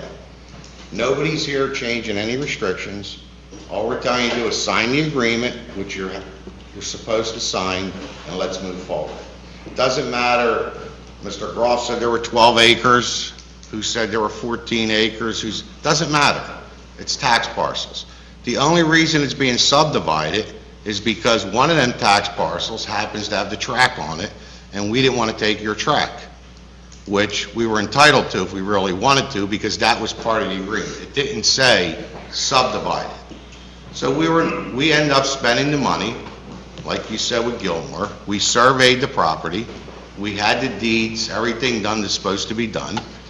You have no basis not to sign this agreement. So why don't you just sign the agreement and let's move forward? We know the land, the restrictions runs with the land, just like any other property. If you sell me a piece of property, you say you can't build on this 3 acres of ground, I can't build on it. The deed, it's a land restriction, it runs with it. So I don't understand why we're even here tonight. Right, well, I appreciate the opportunity to be here, Mr. DiGiuseppe. The question that I asked, I think, is a fair one and a simple one, is what is it that the borough, if you let me finish without interrupting me, what is it that the borough plans to do with this parcel, considering it was certainly deeded for certain open space positions? We have no plan. Okay. Well, do you have a problem putting a deed restriction, keeping it within the intent and purpose of the Grundy Foundation? There is a deed restriction. There is a deed restriction on the property. Well, it runs with the land. Just like when we gave the school district the ground, there was a deed restriction. The school district went to the Grundy Foundation, asked to have that removed so they could build a school. The Grundy Foundation was gracious enough to relinquish that. We took a great piece of ground in the center of town that everybody used for recreation to work with the school district so they could build a new school. We didn't have to do that, but we wanted to work hand in hand with the school board to see them build a new school. So we did that. Now I'm hearing that the ground that we have is worth a lot more money than the ground we gave. I don't know, is that true? I didn't research that, sir. Okay, well, I'm just saying, I heard that also. All I'm saying is, there's no basis for this school board not to sign the agreement. We understand the restriction runs with the land, and we're willing to accept that. So what is the issue? Two things I would just ask. Well, three things. What was the purpose, if you could educate us, for the subdivision? Because the track was on our parcel. Other than the track, was there any other reason? No, I'm just asking. The agreement, okay, you have the agreement. Which agreement are you referring to, sir? You have the agreement in 2006. Okay, I have that. You agree it's valid. I didn't say that. You did? Oh, you? Okay, let's assume it's valid. Okay. It says, the borough shall have the, paraphrase, the option to take title to the district's real estate known as 410-2011, which is the I'm gonna have them put that up there. Can somebody shut them lights? We'll explain, maybe you'll get a better feel for this, Mr. Ornstein. I appreciate it, sir. Thank you.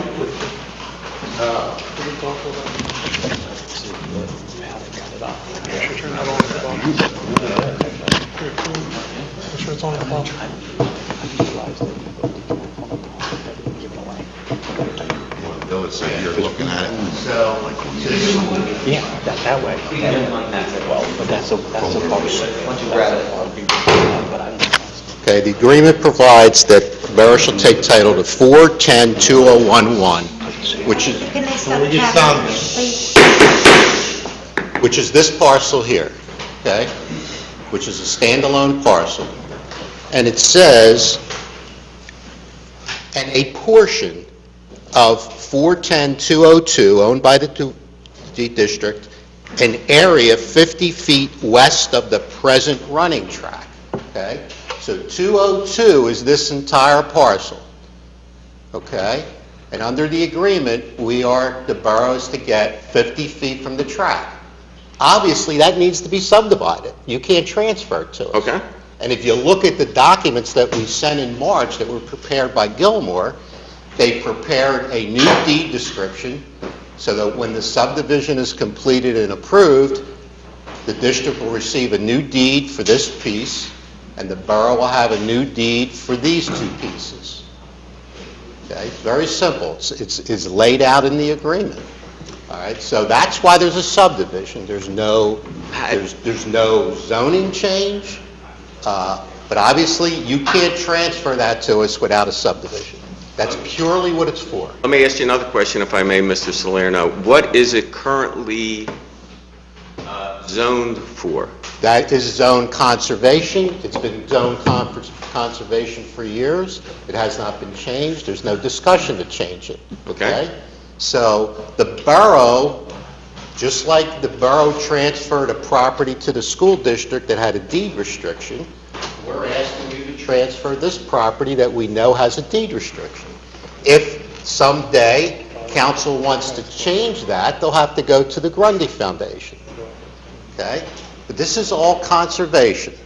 Okay? It's not residential, it's not commercial, nothing's changed. All we're asking the district to do is to abide by the agreement to transfer those parcels to us.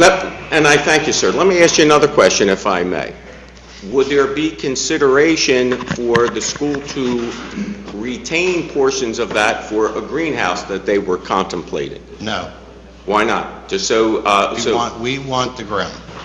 Okay? You're objecting to giving us a little bit more route than that 50 How about feet? if we go to the school and say we want to put a skateboard park on your parking lot? Would you guys want to do that? Because we're looking for a blacktop. Can we use your blacktop to put a skateboard park? If you take the insurance, liability, Okay, all right. well, we'll talk about it. I'm We'll fine take with your it. back I parking lot. recommended roller skating for that blacktop area. Can we just All we're saying is, and I didn't mean to jump in anybody's parade here, but, we're looking about that 50 feet there. If we could have a little bit more than that, because we're working on grants right now to get, You come back to it, look, we're willing to work with anybody. If you want to come back and say we need another 10 feet, that's possible. We're not saying no. You just said no. No, what I'm saying is, I know where he's going. Where am I We going, have an sir? agreement. Where am I going? We have an agreement, you have Where no am I going, basis Mr. not to sign Giuseppe? this agreement. Where am I going? I asked, you can flick your wrist all you want.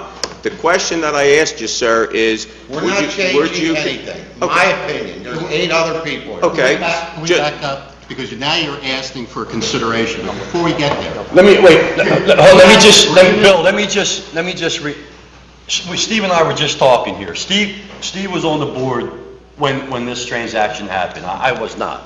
And I'm not passing bucks or, we didn't understand where that ground, like from the basketball courts are now. We didn't know from there, where it ended, and we didn't realize, and he was on the board, didn't realize that part of the hockey field took up that area. I don't understand, we send the president of the school board this months ago. Why don't the school board have this? I guess we were Ralph, there's questions. If I was president of the council, I would have handed every member the thing to show what's up there now. Right. Everybody had. Why you guys don't have this, I have no idea. Ralph, I don't have any answer I to mean, that. I think it makes you guys look bad. I'm not, for and we're not here to understanding. make anybody look bad, or each other look bad. We didn't, and Steve he was in there, he was on the board, he didn't have an idea, so we're just trying to figure out what's going on here. Steve, can you highlight for us? I'm not exactly sure I understand what you're saying, to be honest with you. The original ground, I didn't realize that the track was on there, and then this is the first time I'm seeing, this here. Yeah. So. Greg, evidently, we put the track, the hockey field, after the transfer, right? Right. So, and I wasn't, and Steve wasn't even aware that our hockey field is on. It refers to, in this, it refers to 50 feet from the track. It refers to it. Yeah, but Ralph said earlier, he could take the track, the hockey field. No, that wasn't correct. That's what you said. I was wrong with that. Okay, all right, we're right then. Everybody's had this agreement Okay. for months. All right, Bill, I hear you. All right. This is not a meet to These discuss. were just questions that some of us had, that's I all. want to get back. You're asking for consideration. Can we agree that, you don't want to agree that this is a valid agreement? I'm not agreeing to anything. Okay. So, But what I'm here to try to do, Mr. Salerno, is to see if we can get some common accord, as I put in, I think, multiple emails to you, sir. The question that I said... this never came up. The no emails was I asked whether we can move the lot. No. That's not what I meant. Because we've been We're waiting here- to meet and discuss. We're here to meet and discuss. If you want to fight, we can get down. I want to go back. But we're here to discuss. Okay. I want to go back. Please, Mr. Salerno. I'll argue with you all night long if you want to, Mr. Di Giuseppe. Wow. Not a problem. You're really like... That's not good, let's just move on. So you wanted to make some things clear for the record. No, I'm talking to you. If we could get some common accord where there could be sufficient room within there to put a greenhouse which would benefit the school, which would open up, and I would ask you, sir, since there seems to be some interference up there, to afford President Groff the opportunity to explain why. Maybe we can come to some common ground that we would have no problem so long as the restrictions continue, and I've heard that representation tonight, and to afford the school this portion, a small portion, for their greenhouse that would be educational and would also open up some classrooms for other things. Can I make a recommendation? So Go ahead, that what Robin. you're I'd like to saying speak then, next. Mr. Ornstein, is that Excuse me, I can barely hear you I from know. behind, and I apologize to you, people in the ma'am. back, you're going to have to be quiet, please. Can I turn the lights back on, please? So what you're telling us is, sorry, so what you're telling us is that you will agree to grant us the land that we're entitled to in exchange for what we gave to you if we agree to give you enough room for a greenhouse. Right. That is, and I'm trying to be as affirmative as possible, that is what we will take back to the full board for serious consideration. I hope that answers your question, ma'am. What would happen if this council decided we didn't want to give you any more than what we already have, and that we are entitled to the ground that the school board's already agreed to? Ma'am, you're entitled to that position, and we may have a contrary opinion to that, ma'am. Can I make a recommendation? First of all, I'm glad this meeting is happening. I think, we jumped in kind of head first when this meeting started. I think maybe we could have set some objectives as to what it is we're hoping to accomplish here. And I think the first thing we're hoping to accomplish is to not go to arbitration, which is going to cost taxpayers money. And I think, it's good, it's definitely a good step that we're all sitting here in the same room and actually having this conversation. I also think that, when we're looking at it in the black and white aspect of the deed restriction, which you guys had concerns with, which Mr. DiGiuseppe already said we will abide by, and I totally agree with that. And you look at the land and the way it's developed. If I'm wrong, I don't know, but I know that the greenhouse might be part of that 21st century grant. There would be no way we would stand in the way of that. But the way I see it is, why don't we agree to this as it is, and then you guys put together your proposal for the 21st century greenhouse, and I can tell you that as long as it was, things were in order, I would absolutely approve that. I mean, that seems to me, it seems to me pretty fundamental that this is the agreement that we agreed to. You guys want a greenhouse, kids need a greenhouse, we want to give the kids a greenhouse. I don't think we have to turn that land over to you necessarily for that to happen. If you guys come with a proposal that says, this is where we would like to put that greenhouse, I can tell you all that I would vote for that. Okay. Well, if that be the case, may I suggest through you or through Mr. Salerno to defer this for approximately 30 days or so to afford us the opportunity to put our package together to present it to you as to what we think would be fair under the circumstances to try to reach some common accord. Well, what I am saying is that the land would be ours, and that once it would be ours, then you guys would request that the greenhouse go on. I'm not going to agree to that. What's that? Are you going to agree to that? No. Okay, so that the land's ours, and like Greg said, down the road, we'll work with them with the We greenhouse. want the land first, and Let me- they just don't want let to me give us explore our this. land. That's a timing issue. Let me explore this. If there was an agreement about the use of the land for the greenhouse, would it make sense to do a lease back? For the simple reason that it's going to cost the borough a lot more money now to move that lot line. It's a whole new subdivision. Right, Kurt? Sure. Kurt's here? Hey, Kurt, I didn't see you, I'm sorry. So the idea would be keep the transfer the same, but work out a lease agreement that you get X amount, and this is what you use it for, et cetera. Same thing. You get to use it. We may, I would like the opportunity to discuss it with them, but that is a potential that we would consider. As a cost-saving way of doing it. No objection. Mr. Ornstein, here's what we like to do. We like you to sign the agreement, which you're supposed to, because this borough has an agreement with you, that I think you're in breach of contract, and I'm not an attorney. You may feel different. If you don't want to sign the agreement, I'd rather move forward with arbitration, and down the road, if the kids need a greenhouse, like Mr. Pez has said, and everybody else, we have no problem working with you. As long as the greenhouse isn't going to be the whole 2.5 acres or 3 acres. But I don't think we're getting anywhere tonight, because you're not going to answer. Mr. Pez asked you about transferring the ground. Mr. Trinnell, you said you're not going to do that. Mr. Salerno asked you if you thought the agreement was legal. You said you're not going to answer that. So what basis do you have for not signing the agreement? As an attorney, what is your legal opinion why you should not sign this agreement, the school board? Because I think it's met with some difficulties with regard to the original agreement and the restrictions. And what I don't understand that you say, and I find it difficult, and Ms. Trinnell can shake her head all she wants, All right, let's get it, I'm done. Okay, well, you have a right to We'll walk see you in out. court. Can I just say one more thing? But just let him leave. I'm used to No, people no, walking out, but I'll sit here. As I'll far sit as here, Mr. arbitration goes, I don't want to waste taxpayers' money. Nor do I. Nor do I, and that's the reason, Mr. Pezza, for 30 days to hold it to see. But you're entitled to that. We'll see you in arbitration. Thank you, sir.